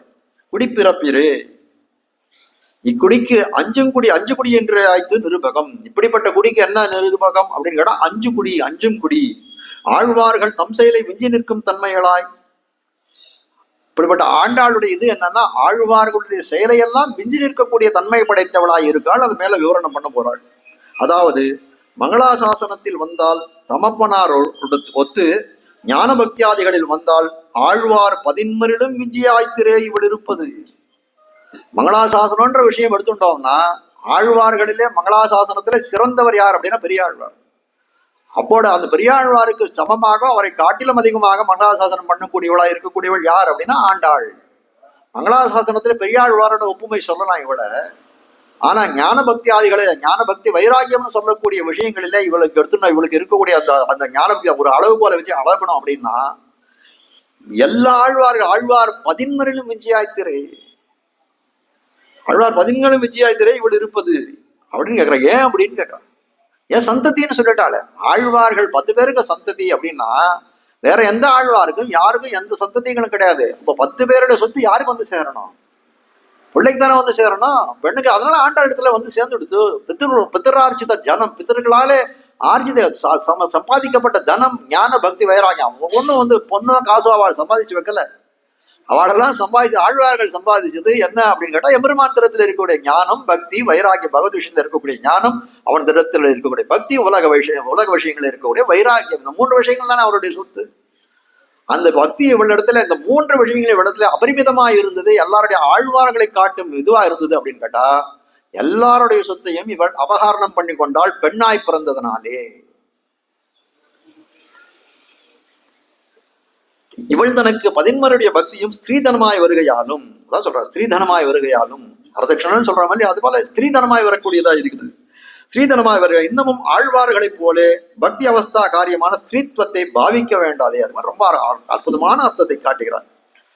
இந்த ஆழ்வார்களுடைய பக்தி என்ன பண்றான்னா, விஞ்சியாத்திரை இவள் தனக்கு 11 பக்தி, 10 பேரோட ஆழ்வாருடைய பக்தி, ஞான பக்தி, வைராகி பக்தின்னு சொன்னா எல்லாத்தையும் எடுத்துக்கலாம், உபலட்சணமாக கொண்டலாம். ஸ்திரீதனமாய் வருகையாலே அவளுக்கு வந்து பெண்ணாய் பிறந்தவள், அதுக்கு ஸ்திரீ தனமாக கொடுக்கக்கூடியது, அதனால வந்து கொடுத்து அந்த பக்தி வைராக்கியம் எல்லாம். ஆனால் இன்னும் பெருமை இருக்குன்னு காட்டுற. இன்னமும் ஆழ்வார்களைப் போலே பக்தி அவஸ்தா காரியம். ஆழ்வார்களுக்கு அந்த பக்தியின் மேலிட்டாலே அவஸ்தைகள் மாறி போறதே. அதனால அந்த பக்தி அவஸ்தையினால அவர்கள் செய்யக்கூடிய காரியம் எப்படி இருக்கு அப்படின்னு பார்த்தால், காரியமான ஸ்திரீத்துவத்தை பாவிக்க வேண்டாது. அந்த அவர்கள் ஆழ்வார்களுக்கு என்ன ஆறுது, ஒரு சமயங்கள்ல அந்த பக்தின்னு சொல்லக்கூடிய அவஸ்தையினாலே அவர்களுடைய தானான தன்மையை இழக்கிறார்கள். அப்ப என்ன ஆகிறாள், பெண்ணாகிறார் ஒருத்தர், அம்மாவாகிறார், பெரியாழ்வாரானவர் அம்மாவாகிறாள். நம்மாழ்வார் போலவர்கள்லாம், திருமங்கி ஆழ்வார் போலவர்கள் பரகால நாயகி. குலசேகர ஆழ்வார் ஒரு அம்மாவாக பாடுகிறார், வந்து ஒரு தாயாக பாடுகிறார், தன்னை வந்து ஒரு கோபிகையாக பாடுகிறாள், ஒரு தாயாக வந்து ராமனுக்கு தாலாட்டு பாடுகிறாள். அப்படி இருக்கக்கூடிய காலத்திலே அவர்களுக்கு இந்த பக்தின்னு சொல்லக்கூடிய இதுவானது அவர்களுடைய அவஸ்தைகளை பலவிதமான பரிணாமங்களிலே மாற்றக்கூடியதாக இருக்கிறது. அப்போ இந்த மாதிரி பெண் தன்மையெல்லாம் எழுதக்கூடியதெல்லாம் என்ன, அந்த ஆழ்வார்களுக்கெல்லாம் ஸ்திரீத்துவம் பெண் பாவத்தை எழுதுகிறார்களே, தாயாகவும் தோழியாகவும் மகளாகவும் எல்லாம் பாடக்கூடியவர், நாயகியாகவும் பாடக்கூடியவர்களா இருக்கிறார்களே, அப்படி அவர்களெல்லாம் என்ன பண்ண ஏறிட்டு கொள்ள வேண்டியதா இருக்கு. அந்த ஆழ்வார்கள் எல்லாம் ஏனைய ஆழ்வார்கள் புமான்களாய் பிறந்தவர்கள், ஆண்களாய் பிறந்த ஆழ்வார்கள் எல்லாம் இந்த ஸ்திரீத்துவத்தை ஏறிட்டு கொள்ள வேண்டியதாக இருக்கிறது. ஆனால் அந்த ஸ்திரீத்துவம் ஆண்டாளுக்கு சுவாபாவிகமாக அமைந்திருக்கக்கூடிய, இயற்கையாகவே பெண்ணாக பிறந்ததுனால என்ன இருக்குன்னா அந்த ஸ்திரீத்துவம் தன்னிடத்துல இருக்கிறது. ஏன் ஆழ்வார்கள் வந்து ஸ்திரீத்துவத்தை அடைந்தார்கள் அப்படின்னு கேட்டா, அந்த பாரதந்திரியம், ஸ்திரீகள் இடத்துல இயற்கையாக காணக்கூடிய பாரதந்திரியம், அந்த அடிமைப்பட்டிருக்கக்கூடிய தன்மை ஸ்திரீகள் இடத்துல இருக்கு. அதனாலதான் இப்ப பல குடும்பங்கள் வந்து ஒழுங்கா போயிட்டு இருக்கு.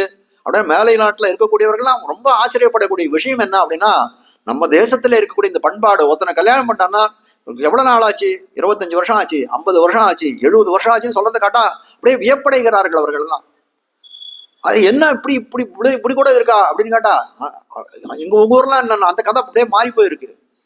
பல பேருக்கு இப்போ வந்து அந்த தேசங்கள்லாம் வந்து கல்யாணத்திலே நம்பிக்கை இல்லாத போயிடுது. விவாகம்னு சொல்லக்கூடிய அவ்வளவு புனிதமான பந்தத்திலே நம்பிக்கையே இல்லாத போயிடுது அவர்களுக்கெல்லாம்.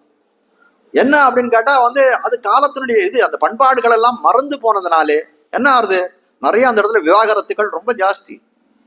ஆனால் அப்படி இல்லை, நம்ம தேசத்துல எப்படி இருக்குன்னா, அந்த பண்பாடுகளை இன்னும் மறக்காது இருக்கிறதுனால அந்த என்ன சொல்றது, அதுக்கு காரணம் என்ன இருக்குது, அது சொல்ல வந்த விஷயம் இந்த இடத்துல என்ன அப்படின்னா, ஸ்திரீகளுக்கு, நம்முடைய பாரத பெண்மணிகளுக்கு இயற்கையாகவே ஒரு பாரதந்திரியம்னு சொல்லக்கூடிய அந்த ஸ்வரூபமாக அமைந்திருக்கிறது.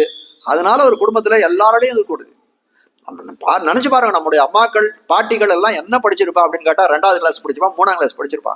ஆனால் அவர்களுக்கு இருந்த விவேகம் இந்த காலத்துல வந்து எம்ஏ படிச்ச பொண்களோ எம்ஃபில் படிச்ச பொண்கள் கூட கிடையாது. அதான் உண்மையான விஷயம். ஒரு குடும்பத்தை எப்படி நடத்தி போனோம், மாமியார் இடத்துல எப்படி நடக்கணும், பெண்கள் இடத்துல எப்படி நடக்கணும், பேத்திகள் இடத்துல எப்படி நடக்கணும், அந்த மாதிரியான விவேகங்கள் அவர்களுக்கு இருந்ததை போல வேற யாருக்கும் கிடையாது. எந்த இடத்துல வந்து அடங்கி போனோம், எந்த இடத்துல கொஞ்சம் உறக்க பேசணும், எல்லாம் அறிந்தவர்களாக இருந்தார்கள். அப்போ இந்த இடத்துக்கு, இந்த பிரகரணத்துக்கு காட்ட வந்த விஷயம் என்ன, ஆழ்வார்கள் புமான்களாய் இருந்தாலும் ஆண்களாய் இருந்தாலும் ஸ்திரீத்துவத்தை ஏறிட்டு கொண்டார்கள். ஏன்னா அந்த ஸ்திரீத்துவம்னு சொல்லக்கூடியது அந்த பாரதந்திரியம் எம்பெருமானுக்கு அடிமைப்பட்டிருக்கக்கூடிய நிலை, அதை ஏறிட்டு கொண்டு அவர்கள் காட்டினார்கள். அப்படிப்பட்ட அவஸ்தை ஆண்டாளுக்கு இல்லை. அவள் இயற்கையாகவே சுவாபாவிகமாகவே ஸ்திரீயாக பிறந்ததனாலே அப்படின்னு தான் காட்ட வந்த விஷயம் இவ்விடத்திலே. அப்போ இன்னமும் ஆழ்வார்களைப் போலே பக்தி அவஸ்தா காரியமான ஸ்திரீத்துவத்தை பாவிக்க வேண்டிய அவசியம் இல்லை. அவர்கள் இயற்கையாகவே அந்த தானான தன்மை உடையளாகையாலும், தானான தன்மை தன்னுடைய அந்த ஆண்டாளாகவே ஸ்திரீ தன்மையிலே பாடுகிறார்கள். அவர்களில் அதிசயத்தமான பக்தி ஆதி ஸ்வபாவங்களை உடையலாய்த்து இவள் இருப்பது.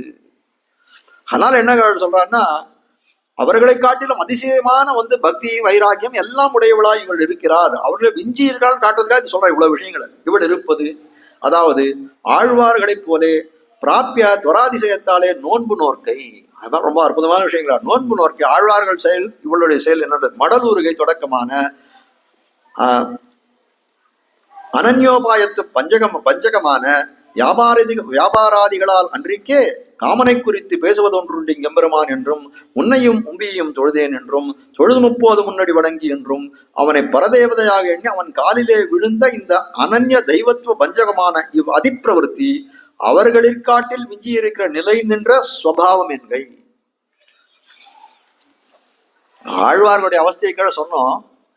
ஆழ்வார்கள் என்ன பண்ணா, ஒரு பெண்ணாய் இருந்த எம்பெருமானை அனுபவிக்கிறது இன்னும் கொஞ்சம் ரொம்ப நல்ல இதுவா இருக்கும், அனுபவமா இருக்கும் அப்படின்னு அவர்களே தங்களே பாவனா பிரகர்ஷத்தாலே தங்களை ஒரு ஸ்திரீத்துவத்தை அடைந்தவர்களாக காட்டிக் கொண்டார்கள். இவளுக்கு அந்த அவசியம் இல்லை. அது மட்டும் இல்ல, ஆழ்வார்கள் என்ன பண்றாங்கன்னா அந்த பிராபியத்துறை எம்பெருமானை அடையணும் அப்படின்னு இருக்கக்கூடிய இதுல என்ன இருக்கு அப்படின்னு கேட்டா, அந்த பிராபியம் அந்த பலனாக இருக்கக்கூடிய அதுல இருக்கக்கூடிய ஒரு ஆர்வம், பேற்றுக்கு துறைக்கையும் பேரு தப்பாது என்று துறைக்கும், பேற்றுக்கு துறைக்கிறான். ஒரு இதனால எம்பெருமான் நாளை குறிச்சு கொடுத்தா கூட ஆழ்வாருக்கு சரணமாகும் தளத்தாளடைந்தார்க்கெல்லாம் மரணமானால் வைகுந்தம் கொடுக்கும் பிரான் அப்படின்னு ஒரு நாள் குறித்து கொடுக்கிற வரைக்கும் ஆழ்வாருடைய ஸ்திதி எப்படி இருந்தது அப்படின்னு கேட்டா, அந்த பேட்டுக்கு துறைச்சுட்டே தான் எங்க துறைச்சுட்டு இருந்தாரு. 9ஆம் பத்து இது சரணமாகும் தளத்தாளடைந்தார்க்கா 9ஆம் பத்துல கடைசி பதிகம், திருக்கண்ணபுரத்துக்கு பதிகம். ஆனால் இவர் இந்த பேற்றுக்கு வேணும் வேணும் துரித்தது எங்க இருந்து அப்படின்னா இன்னின்ன நேர்மை இனியாமரா திருவிருத்தம் முதல் இதுல திவ்ய பிரபந்தத்தை முதல் பாசுரத்துல 3வது வரியில காட்டுறாரு. இன்னின்ன நீர்மை இனியாமுறாமை பேற்றுக்கு துரிக்கிறாரு அங்கிருந்து. இப்போ எங்க காட்டினாரா, எங்க ஆசுவாசப்படுத்தினார் தன்னா நாள் குறித்து கொடுத்த நாள்லே ஆழ்வாருக்கு கொஞ்சம் ஆசுவாசம் ஏற்பட்டது. அப்ப பிராபிய துறைன்னு சொல்லக்கூடியது அந்த பலன்ல இருக்கக்கூடிய என்ன சொல்றது, அந்த பலனுடைய அந்த பேரை நினைத்த அந்த கணம் அதை அடைய வேண்டும் நமக்கு திண்ணமாக அந்த விசுவாசம் இருந்தாலும் அதை அடைய வேண்டும் என்ற ஆபிமுக்கியம் அவர்கள் திறத்திலே இருக்கிறது. பிராபிய துவராதிசயத்தாலே அதான் சொல்ற பிராபியத்துல இருக்கக்கூடிய அவர்களுடைய ஆர்வம். அதனால என்ன பண்றார்கள் ஆழ்வார்கள் எல்லாம் நோன்பு நோர்க்கை மடலூருகை தொடக்கமான அனன்ய உபாயத்துவ பஞ்சகம். நோன்பு நோக்கிறதோ மடல் ஊறுறதோ இதெல்லாம் என்னன்னா அனன்ய உபாயம், எம்பெருமானே உபாயம் இருக்கக்கூடிய பிரபன்னர்களா செய்வர்கள்.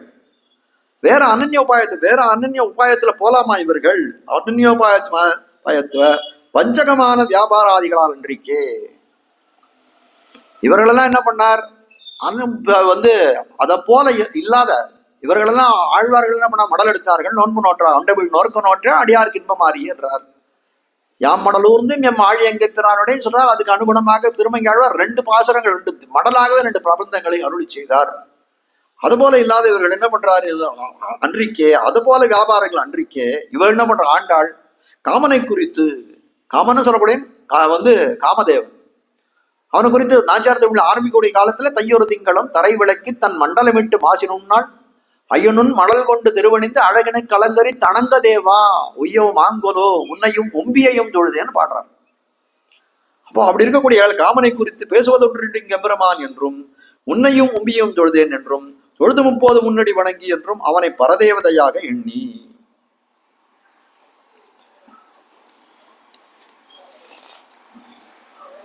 இந்த ஆழ்வார்கள்லாம் நோன்பு நோற்றார்கள், மடலூர்தார்கள் அப்படிலாம் பார்த்தோம். ஆனால் அவர்கள் இழியாத ஒரு துறை உண்டு அப்படின்னு கேட்டா, காமன் திறத்திலே காமாஸ்ரயனம் அப்படின்னு சொல்லக்கூடியதான் அந்த விஷயத்துல எந்த ஆழ்வார்களும் இழியல 10 பேர்ல. அப்போ அந்த காமனை தொழுது எம்பெருமானை அடைய வேண்டும் அப்படின்ற ஒரு காமாஸ்ரயனம்னு சொல்லக்கூடிய இது ஆண்டாள் ஒருத்தி தான் பண்ணியிருக்கா. அதனால விஞ்சி நிற்கும் தன்மைகளாக தெரிவிக்கிறார்கள். பெரியார் நாச்சியார் திருமொழியிலே அதனுடைய அவதாரிகளை பெரியவாழ்ச்சான் பிள்ளை காட்டக்கூடியது தேவதாந்திர வச்சனத்தை ரொம்ப வெகுவா கண்டிக்கிறார் அவர்.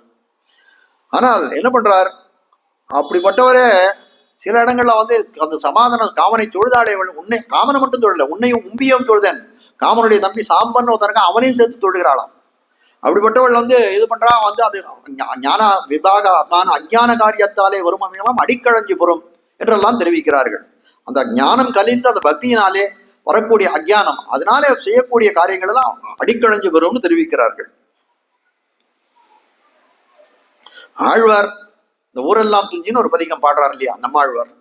ஊரெல்லாம் துஞ்சி உலகெல்லாம் நல்லுருளாய் பாரெல்லாம் உண்டு நம் பாம்பனையான் வாரானால் ஆரல்லேவல் வினையை ஆழிப்பு காப்பார் இனியன்னு சொல்லும்படியாய் தனியா இருக்கக்கூடிய காலத்திலே ஒரு அப்படியே ஒரு ராத்திரி ஆனது ஊரெல்லாம் துஞ்சி தூங்கி போயிடுதான். ஊரெல்லாம் துஞ்சி உலகெல்லாம் நல்லுருளாய் பாரெல்லாம் உண்டு நம் பாம்பனையான் வாரானால், இந்த உலகத்தை எல்லாம் விழுங்கக்கூடிய பழைய காலத்திலே அவன் பாம்பனையான் ஆரல்லே வல்வினையன் ஆவி காப்பார் இனியன் ரொம்ப விசனத்தோடு பாடிக்கொண்டிருக்கிறார் ஆழ்வார். அப்படிப்பட்ட சொல்ற என்ன சொல்றா, தெய்வங்காள் என் செய்கேன் ஓரிரவே ஊழியாய். அந்த இடத்துல அதே பண்ணக்கூடிய காலத்துல என்ன சொல்றார், தெய்வங்காள் என் செய்கேன் ஓரிரவே ஊழியான்னா பரம்பொருளை அழைக்கலன்றான். அப்ப என்ன அது அப்படின்னா பரம்பொருளை அழைக்கிறான். அப்போ தெய்வங்காள்னு சொல்லக்கூடியது யாருன்னா வேற ஏதோ தேவதைகள் தானே. அப்ப இதே மாதிரி என்னன்னா காமாசிரியத்துல இழிந்தவளாய் இருக்கக்கூடியவள் இவள் அவள்னு தெரிவிக்கிறாள். இது என்ன அப்படின்னா விஞ்சியவளாய் இருக்க எம்பெருமானை அடையணுன்ற துறையில அவர்களெல்லாம் எம்பெருமானை அடைய வேணும் என்ற அவாவாலே என்ன பண்றார்கள்? நோன்பு நோற்றார்கள், மடல் ஊர்ந்தார்கள். இவள் ஆண்டான்னு சொல்லக்கூடிய விஞ்சியவளாய் இருக்கக்கூடியவள். அதனால என்ன பண்றாங்க? காமாசிரியத்திலே காமனையே ஆசிரியித்தாள் என்று காட்டுகிறார்கள். காமனை குறித்து பேசுவதொன்று எம்பெருமான் என்றும் உன்னையும் மும்பியும் தொழுது என்றும் தொழுது முப்போது முன்னாடி வணங்கி 3 காலத்திலும் உன்னை வணங்கி நின்றான். தொழுது முப்போடு முன்னாடி வணங்கி தூமலர் தோய் தொழுதேத்துகின்றேன். பழுதின்னி பார்க்க அதெல்லாம் உனக்கு என்ன பண்ற? 3 பொழுதுகளில் நான் உன்னை வணங்குகிறேன். உன் திருவடிகளை மலர்களை சாத்துகிறேன், சமர்ப்பிக்கிறேன். என்ன பண்ணா? பழுதின்னி பார்க்கடல் வண்ணனைக்கே பணி செய்து வாழ பெறா அப்படின்னு என்னை அந்த திருப்பார்கடல் வண்ணனா இருக்கக்கூடிய அந்த எம்பெருமான இடத்துல சேர்க்க வேண்டும் தானே கேட்டுக்கிறாள். என்றும் அவனை பரதேவதையாக அவன் காலிலே விழுந்த இந்த அனன்ய தெய்வத்திய பஞ்சகமான அதிப்பிரவர்த்தி, அனன்ய தெய்வம் எம்பெருமானை ஒழிந்த வேற தெய்வத்தில ஒரு அபிமானம் வைக்கிறது, அதுதான் அனன்ய தெய்வத்துவம். அனன்ய தெய்வத்திய பஞ்சகம், அனன்ய தெய்வத்திய பஞ்சகமான இது அதிப்பிரவர்த்தி. பிரவருத்தினா சாதாரண பண்றது, அதிப்பிரவர்த்தினா என்ன சொல்ற? சில பேர் கொஞ்சம் இதுவா பண்ணனா ரொம்ப அதிக பிரசங்கமா இருக்கே அப்படின்னு சொல்ல முடியாது. அதிப்பிரவருத்தி பண்றதை காட்டு அவர்களை காட்டில் விஞ்சி இருக்கிற நிலை நின்ற சுவபாவம் என்கை. அப்ப எம்பெருமானை அடைவடைய துறையில என்ன இருக்கால்? ஆழ்வார்களை காட்டிலும் விஞ்சியவளாய் இருக்கிறார் ஆண்டாள் என்று காட்டுகிறார்கள். பிஞ்சாய் பழுத்தாளை, பிஞ்சாய் பழுத்தாளை அப்படின்னா அதாவது லோகத்தில் ஒன்று பலிக்கும் போதுன்னா அது பழுக்கும் போதுன்னு வச்சுக்கணும். ஒரு காரியம் இதுவாருது, ஒரு காரியம் நான் பண்றேன், அது பலித்தமா எடுத்து எனக்கு அந்த காரியம் அது பலிச்சு கொடுத்து அப்படின்னு சொன்னா என்ன ஆகுது? ஒரு புஷ்பம் பழுக்கும் போது என்ன இருக்கும்? பலசிய காரணம் புஷ்பம். ஒரு பலசிய காரணம் புஷ்பம்னா பழத்துக்கு காரணம் என்ன? ஒரு பழம் ஒரு மாம்பழம் ஒரு இதுல இருக்கு, அது எப்படி அந்த பழமாயிடுது அப்படின்னு கேட்டோமே. ஆனால் அது காரணம் என்னன்னா அது பூ விடுறது, காயாறுது, அப்புறம் பழமாறுது. இதுதானே அதனுடைய தன்மையாக இருக்குது. அது சொல்றாரு இந்த இடத்துல பிஞ்சாய் பழுத்தாளைன்னு சொல்லக்கூடிய இடத்துல இதுக்கு உண்டான இதெல்லாம் அதுக்கு முன்னாடி பூர்வ பேட்டிக்கு அதெல்லாம் காட்டுகிறார்கள். பலசிய காரணம் புஷ்பம் என்று காணும்படியாய் பல காரணமான நிறைய காரணம் இல்லை இந்த இடத்துல. இந்த தமிழ் இதுல சம்ஸ்கிருத பாவ வச்சுக்கணும், பழத்தை வச்சுக்கணும். பழ காரணமான புஷ்பமாய் என்ன பண்றது? பழத்துக்கு காரணமா இருக்குது, முதல்ல புஷ்பமாகிறது, பின்பு பிஞ்சு விடுறது, அனந்தரம் காயாய், அதுக்கப்புறம் காயாகிறது. இப்படி சில நாள் சென்றால் ஆயிட்டு பக்குவ பலமாவது. எப்போ அது பக்குவம் ஆறுது அப்படின்னு கேட்டா, முதல்ல பூ விடுறது, பிஞ்சாறுது, காயாறுது, அப்புறம் பழமாறுது, பக்குவ பலமாகிறது. அங்க நன்றிக்கே அப்படி இல்லாத ஆண்டாளுடைய காதல் எப்படி இருக்கு? பெருமானத்தில் கூட பக்தி எப்படி? அபக்குவமான பிஞ்சு தானே பக்குவ பலம் ஆமா போலே ஆய்த்தி இவளுடைய பரிமாற்றமும் எம்பெருமானத்திலே இருக்கக்கூடிய பரிமாற்றம் எப்படி ஆயிடுச்சுன்னா, ஒரு பூ விட்டுது உடனே என்னாச்சு? அது பழமாயிடுச்சு அப்படின்னு சொல்லும்படியாய் ஆண்டாளுடைய பக்தி இருக்கிறதுன்னு காட்டுகிறார். அந்த என்னன்னா சின்ன வயசுல பிஞ்சாய் பழுத்தாளை காட்ட வந்த விஷயம் என்னன்னா, அப்துல் கலாம்னு ஒரு பெரியவர் ஒருத்தர் இருந்தார் இல்லையா, அவர் பெரிய விஞ்ஞானி எல்லாம். அவர் ஒரு தடவை, ஆனா அவருக்கு எல்லா சம்பிரதாயத்திலும் கொஞ்சம் ஈடுபாடு உண்டு. அவர் ஒரு தடவை எழுதினார், ஆண்டாளுடைய திருப்பாவையை சேவிச்சுட்டு அவர் எழுதுறார், 5 வயது குழந்தையின் வேதாந்த பிதற்றல். ரொம்ப அற்புதமா எழுதுறாரு. 5 வயது குழந்தையின் வேதாந்த பிதற்றல் அப்படின்ற அது மாதிரி 5 வயசு பிஞ்சாயப்படுத்தாளன்னா என்ன? அந்த 5 வயசு அந்த பருவத்துல அவளுக்கு அந்த மாதிரியான ஒரு ஸ்வபாவம் இயற்கையாக அமைந்திருந்தது. இவளுடைய பரிமாற்றம் அதாவது பரபக்தி பரஞான பரமபக்திகளாய் கிரமத்திலே பரிணதையாம்படியான ஞானம் கனிந்த நலமான பரபக்தியானது அறிவு நடையாடாத பருவத்திலே ஆயிற்று. இப்போ காட்ட வந்த விஷயம் என்னன்னா, லோகத்துல நம்ம இதுவா இயற்கையாக சுவாபாவிகமாக பார்க்கக்கூடியது ஒரு பரிணாமம், ஒன்றுத்துக்கு ஒரு புஷ்பமாகி பிஞ்சாகி காயாகி பழுக்கக்கூடியதா இருக்கிறது. ஆண்டாளுடைய பக்தி என்ன அப்படின்னு கேட்டா அதுக்கு என்ன சொல்ல முடியும்? அங்குரிக்கும் காலத்திலே நறுமணத்தோட விளையக்கூடிய திருத்துழாய் போல இருக்கக்கூடிய ஆண்டாளுடைய பக்தி. அப்போ பக்குவமாக சாதாரணமான இருக்கக்கூடிய அபக்குவமான பிஞ்சு, ஒரு பக்குவமாகாத பிஞ்சு தானே பழுத்தால் எப்படி இருக்குமோ அதே போல ஆண்டாளுடைய பரிமாற்றம், அதாவது பரபக்தி பரஞானம் பரமபக்திகளாய்.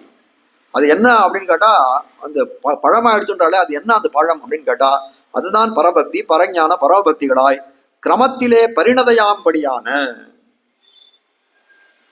அதாவது தசைகள் ஒரு கிரமத்துல என்ன ஆகுது?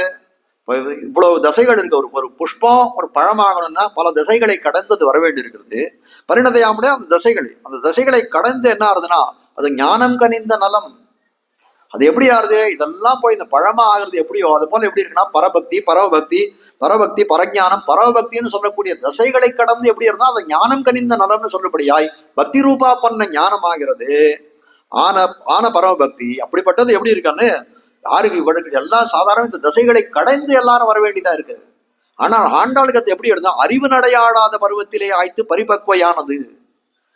ஆண்டாளுக்கு இந்த பரமபக்தி எந்த சமயத்தில் ஏற்படுதுன்னா அறிவு நடையாடாத செல்வம் வந்து பாலகியா வந்து பாலகான்னு சொல்லும்படியாய் ஒரு சிறுமியா இருக்கக்கூடிய சமயத்திலே 5 வயது குழந்தையா இருக்கக்கூடிய சமயத்திலேயே ஆண்டாளுக்கு இந்த பக்தியானது ஏற்பட்டது,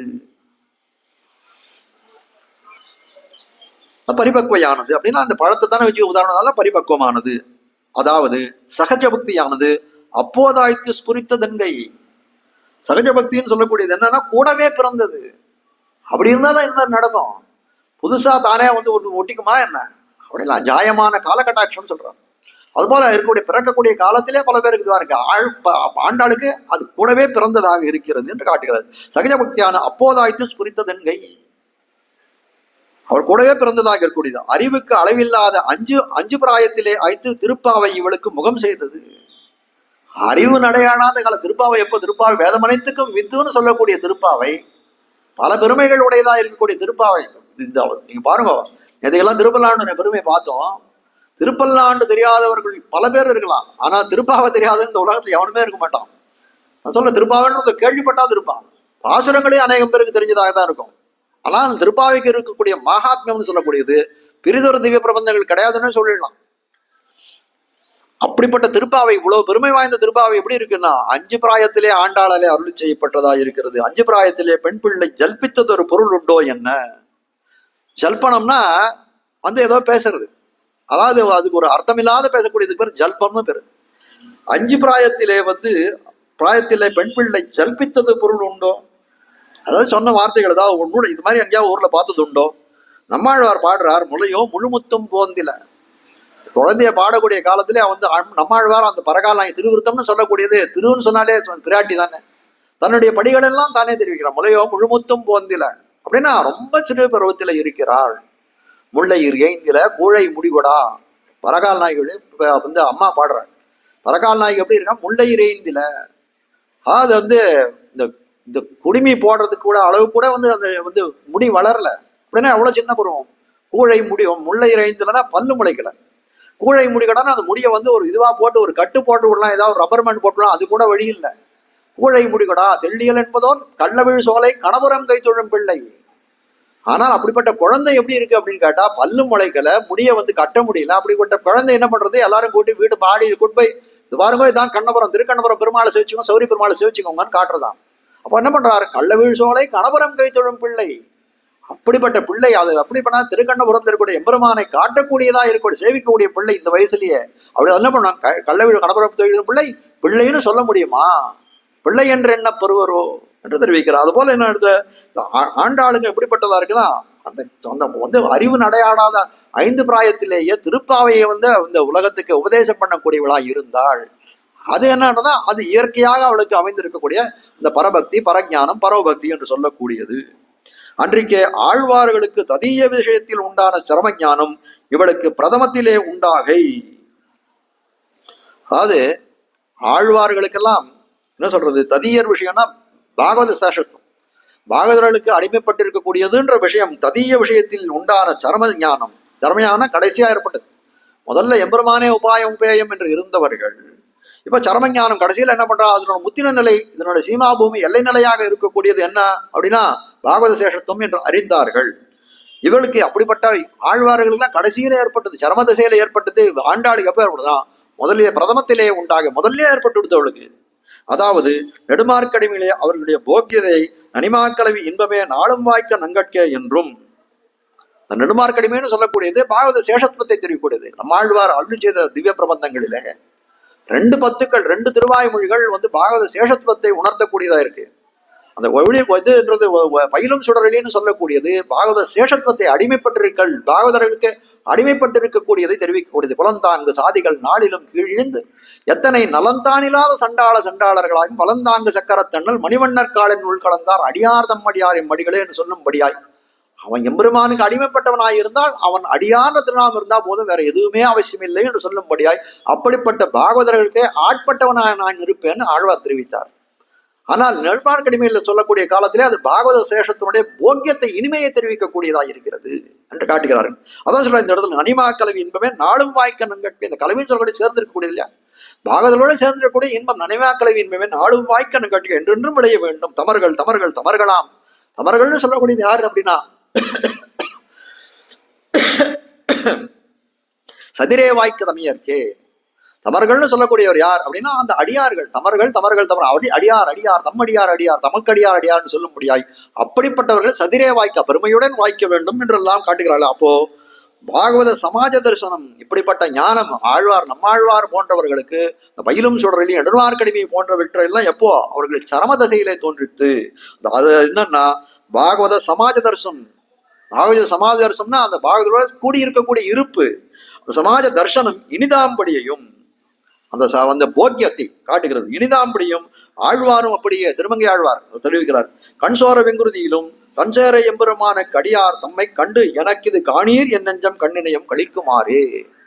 நம்மாழ்வாருடைய பிரபந்தங்கள் எப்படி பயிலும் சுடரின் நெடுமார்க்கடிமையும் பாகவத சேஷத்துவத்தை காட்டுகிறதோ அதே போல திருமங்கை ஆழ்வாரது 2 பிரபந்தங்கள், 2 திருமொழிகள். கண்சோர வெங்குருதின்னு திருச்சேர எம்பெருமானுக்கு அருளி செய்த ஒரு பாசுரம், அவருக்கு மங்களாசாசனம் பண்ண பாசுரம். இன்னொன்று நல்லாத வாழவும் திருக்கடல் மல்லை. அதை காட்டக்கூடிய விஷயத்தான் சொல்றார். கண்சேர வெங்குருதியிலும் தன்சேர எம்பெருமானுக்கு அடியார் தம்மை கண்டு எனக்கு இது காணீர் என் நெஞ்சம் கண்ணினையும். அன்சேர எம்பெருமானை பார்க்கக்கூடியவர்களை பார்க்கறதா என் கண்ணும் நெஞ்சனையும் கழிக்குமாறு, அவர்களை பார்த்தாலே என் கண்ணும் நெஞ்சும் கழிக்கும் என்று தெரிவிக்கிறார்கள். எம்பெருமானை பார்க்கறதால எம்பெருமானை பார்த்தவர்களை பார்ப்பதனாலே என்றும் தன்சேர எம்பெருமான் தாளை நாளும் சிந்திப்பார்க்கு என்னுள்ளம் தேனூர் எப்பொழுதும் சிந்திக்குமே. அப்படி எம்பெருமானுடைய அந்த தன்சேர இந்த திருச்சேர எம்பெருமானுடைய திருவடிகளை சிந்திப்பவர்களை நான் சிந்திச்சாலே எப்படி இருக்குன்னா எனக்கு என் உள்ளம் தேனூரி தித்திக்குமே. என் உள்ளத்துல எப்பேற்பட்ட ஒரு ஆனந்தம் ஏற்படுறது தெரியுமா, ஒரு தேனை குடித்தது போல ஒரு ஆனந்தம் ஏற்படுகிறது என்று தெரிவிக்கிறார். முடிச்சிடலாமா இன்னைக்கு இந்த பாசுரத்தை? இன்னும் ஒரு பத்தி தான் இருக்கு, ஒரு 10 நிமிஷத்துல முடிச்சிடலாம் நினைக்கிறேன். என்றும் திருமங்கை ஆழ்வார் அருளி செய்தாரே அத்தனை நெடுந்தூரம் போகாமல், அதாவது என்ன சொல்றா இப்ப நம்மாழ்வார் திருமங்கை ஆழ்வார் படியை சொல்லி முடிச்சுட்டான். இவாளுக்கெல்லாம் எப்போ ஏற்பட்டது அப்படின்னா இவர் முதல்ல 3 பிரபந்தங்கள் பாடினார். அதப்போ அதுலயும் 2 பத்து பாடி பயிலும் சுடரொலி 3ஆம் பத்துல தானே வந்தது. அதுக்கு அந்த பாகவத சேஷத்தும் இனிமைன்னு சொல்லக்கூடியது எங்க 8ஆம் பத்துல தானே வந்தது. அவர்களெல்லாம் கடைசியில் வந்தது. திருமங்கை ஆழ்வார் 11 பத்துக்கள் திருமொழியில் பாடாம 7ஆம் பத்துல தானே கண்சோர வெங்குருதி அதெல்லாம் சரம தசையா இருக்கக்கூடியது. ஆனால் அப்படி இல்லை, அத்தனை தூரம் போகாமல் இவர்களெல்லாம் ரொம்ப தூரம் போய் ஒரு பாசுரம் பாடுதுன்னு சொல்லக்கூடிய பிரயாணத்துல ரொம்ப தூரம் போயிட்டான். அதுக்கப்புறம் தான் இவருக்கு பாகவத சேஷத்தம்னா என்னன்னே புரிஞ்சுது. ஆனால் ஆண்டாடுக்கு அப்படின்னா அவ்வளவு தூரம் போல போதுவீர் போதுமினோ. திருப்பாவை 5 வயசுல பாடினான்னு சொன்னார். அப்படிப்பட்ட திருப்பாவையில முதல் பாசனம் நீராட போதுவீர் போதுமினோ நேரடின்னு சொன்னார் இல்லையா. போதுவீர் போதுமினோ எல்லாரையும் அழைத்தார். அது யாரை இது பண்ணதுன்னா பாகவத சேஷத்துக்கு இதெல்லாம் சொல்றோம். நம்ம பயிலும் சுடரில் நெடுமார்க்கடிமை எல்லாம் சொல்றோமே, அதுவெல்லாம் அவ்வளவு தூரம் போய் அவர்கள்லாம் காமிச்சார்கள். ஆண்டாள் தன்னுடைய முதல் பிரபந்தம் 5 வயசுல பாடினது, அதுவும் முதல் பாசுரத்திலே போதுமீர் போதுவினோன்னு பாகவதர்களே நமக்கு சேஷர்கள் என்று தெரிவிக்கும்படியா இருக்கிறது இல்லையா. என்று எல்லாரும் போந்தாரோ என்றும் எல்லாரும் போந்தாரோ கேட்கிறார் இல்லையா. இதுல எல்லை இளங்கிலியர் எல்லாரும் போந்தாரோ எல்லாரும் போந்தாரோன்னா அந்த இடத்துல எழுப்பக்கூடிய பெண் என்ன சொல்றார், நல்ல பாகவத சமிருத்தியை வேண்டக்கூடியவளாக இருக்கக்கூடிய பெண் என்று காட்டுகிறார். அப்போ இந்த 30 பாசுரத்தை முதல்ல ஆரம்பிச்சவே நீராட போதுவீர்னு கூப்பிட்டுட்டா எல்லாரையும். அதுக்கப்புறம் 15 பாசுரத்தை மத்தியத்திலே என்ன பண்ணிட்டார், போதுவீர் போதுமினோ எல்லாரும் போந்தாரோன்னு எல்லாரும் வந்துட்டாளா எம்பெருமான் போகணுமே. அடுத்த பாசுரத்தை எம்பெருமான் நாயகனாயின் நந்தகோபன் போகணுமே, அவன் இதுக்கு எல்லாரும் வந்துட்டாரா அப்படின்னு செக் பண்ணிட்டு வர போறான். அப்படிப்பட்ட தசையிலே இருக்கக்கூடியவள் ஆண்டாள் என்று காட்ட முடியாது இருக்கிறது. எல்லாரும் என்றும் இவளுக்கு அடியிலே உண்டாய் தன்கை. அடியிலே உண்டாயிடுச்சுன்னா முதல்ல ஆரம்ப காலத்திலே அவளுக்கு உண்டாயிடுத்தது.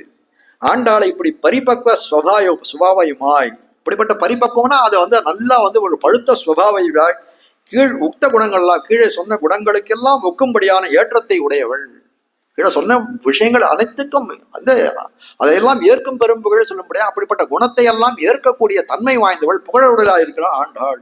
பக்தியுடன் நாள் அப்படிப்பட்ட ஆண்டாளை பக்தியுடன் நாளும் வெளுத்தாய் மனமே மகிழ்ந்து, இவ்வளவு பெருமைகள் வாய்ந்து இருக்கக்கூடியவள் ஆண்டாள். அப்படிப்பட்டவள் நம்ம என்ன பண்ணா, வழுத்தாய் மனமே, அவளை வணங்கு மனமேன்னு மனத்தை துவைக்கிறார், மகிழ்ந்து வாழ்த்துறார். அவள் பகவத் விஷயத்தில் கண்ணழிவிற்ற பக்தியாதிகளை உடையலாய் இருக்குமா போலே. ஆண்டாள் எப்படி இருக்கா பகவத் விஷயத்திலே, அவளுடைய பக்திக்கு ஏதாவது கண்ணழிவு சொல்ல முடியுமா, ஒரு திருஷ்டி தோஷம் சொல்ல முடியுமான்னு சொல்ல முடியாது. அப்படிப்பட்ட அப்பழுக்கற்றவளாய் ஆண்டாள் இருக்கிறாள் பக்தியாதிகளிலே. அப்படி எப்படி இருக்கோ அவனுடைய ஆண்டாளுடைய பக்தியாதிகள் எப்படி இருக்கோ அதே போல அந்த தத் விஷயத்தில் நீயும் அந்த அந்த விஷயங்கள், அந்த பகவத் விஷயங்களில் நீயும் பக்தியுடனே இரு. அது மட்டும் இல்ல, அந்த பக்தி உனக்கு ஏற்படணும்னா என்ன பண்ண, கோதாதசை நமைதமிதம் பூயவேவாஸ்து பூயஹா. திருப்பாவையோட தனியில சொல்ற கோதாதசை நமைதமிதம் பூயவே அஸ்து பூயஹா பூய ஏவ அஸ்து பூயஹான்னு தெரிவிக்கிற பராசர பட்டர். மீண்டும் மீண்டும் அப்படிப்பட்ட ஆண்டாள், இப்படிப்பட்ட இதை கொடுக்கக்கூடியவள் ஆண்டாளை மீண்டும் மீண்டும் வணங்கு, மீண்டும் மீண்டும் வணங்குன்னு தெரிவித்தார் இல்லையா, ஊர்ஜிதப்படுத்தினாரோ இல்லையோ. அப்படித்தான் நீ இருக்கணும் என்றும் நித்தியமாக ஸ்துதி ரூபமான மங்களாசாசனத்தை அதாவது நித்தியமாக ஸ்துதி அழிவில்லாத என்னென்னைக்கும் இன்னைக்கு பண்ணோம் நாளைக்கு நின்று போச்சுன்னு இல்லை, நித்தியமாக அவிச்சின்னமாக பண்ணக்கூடியதா இருக்கணும். நித்திய ஸ்துதி ரூபமான மங்களாசாசனத்தை மங்கையும் பல்லாண்டு என்று பிரீத்தியுடனே பண்ணி போந்திரு. திருப்பல்லாண்டு சொல்றாரு, மங்கையும் பல்லாண்டுன்னு யாரு பாடுகிறது, பிராட்டிகள் தானே பாடுறாரு. அப்படிப்பட்ட இப்ப அந்த மாதிரி இந்த ஆண்டாளுக்கே பண்ணுன்னு சொல்லும்படியாய் மங்கையும் பல்லாண்டு என்று பிரீத்தியுடனே பண்ணி போருங்கள். உற்றே நுகர்ந்து பணி செய்து என்ன கடவுதிரே தெரிவிக்கிறார். உற்றே நுகர்ந்து பணி செய்து உணபாதம் பெற்றேன் என்று சொல்லும்படியா ஆழ்வாருடையது. அப்படிப்பட்ட இதுல சொல்லக்கூடியதாய் அமைந்திருக்கக்கூடியது இந்த பாசுரம் என்று ஆண்டாளுடைய பெருமையை தலை கட்டுகிறார் புலவஞ்சியர்.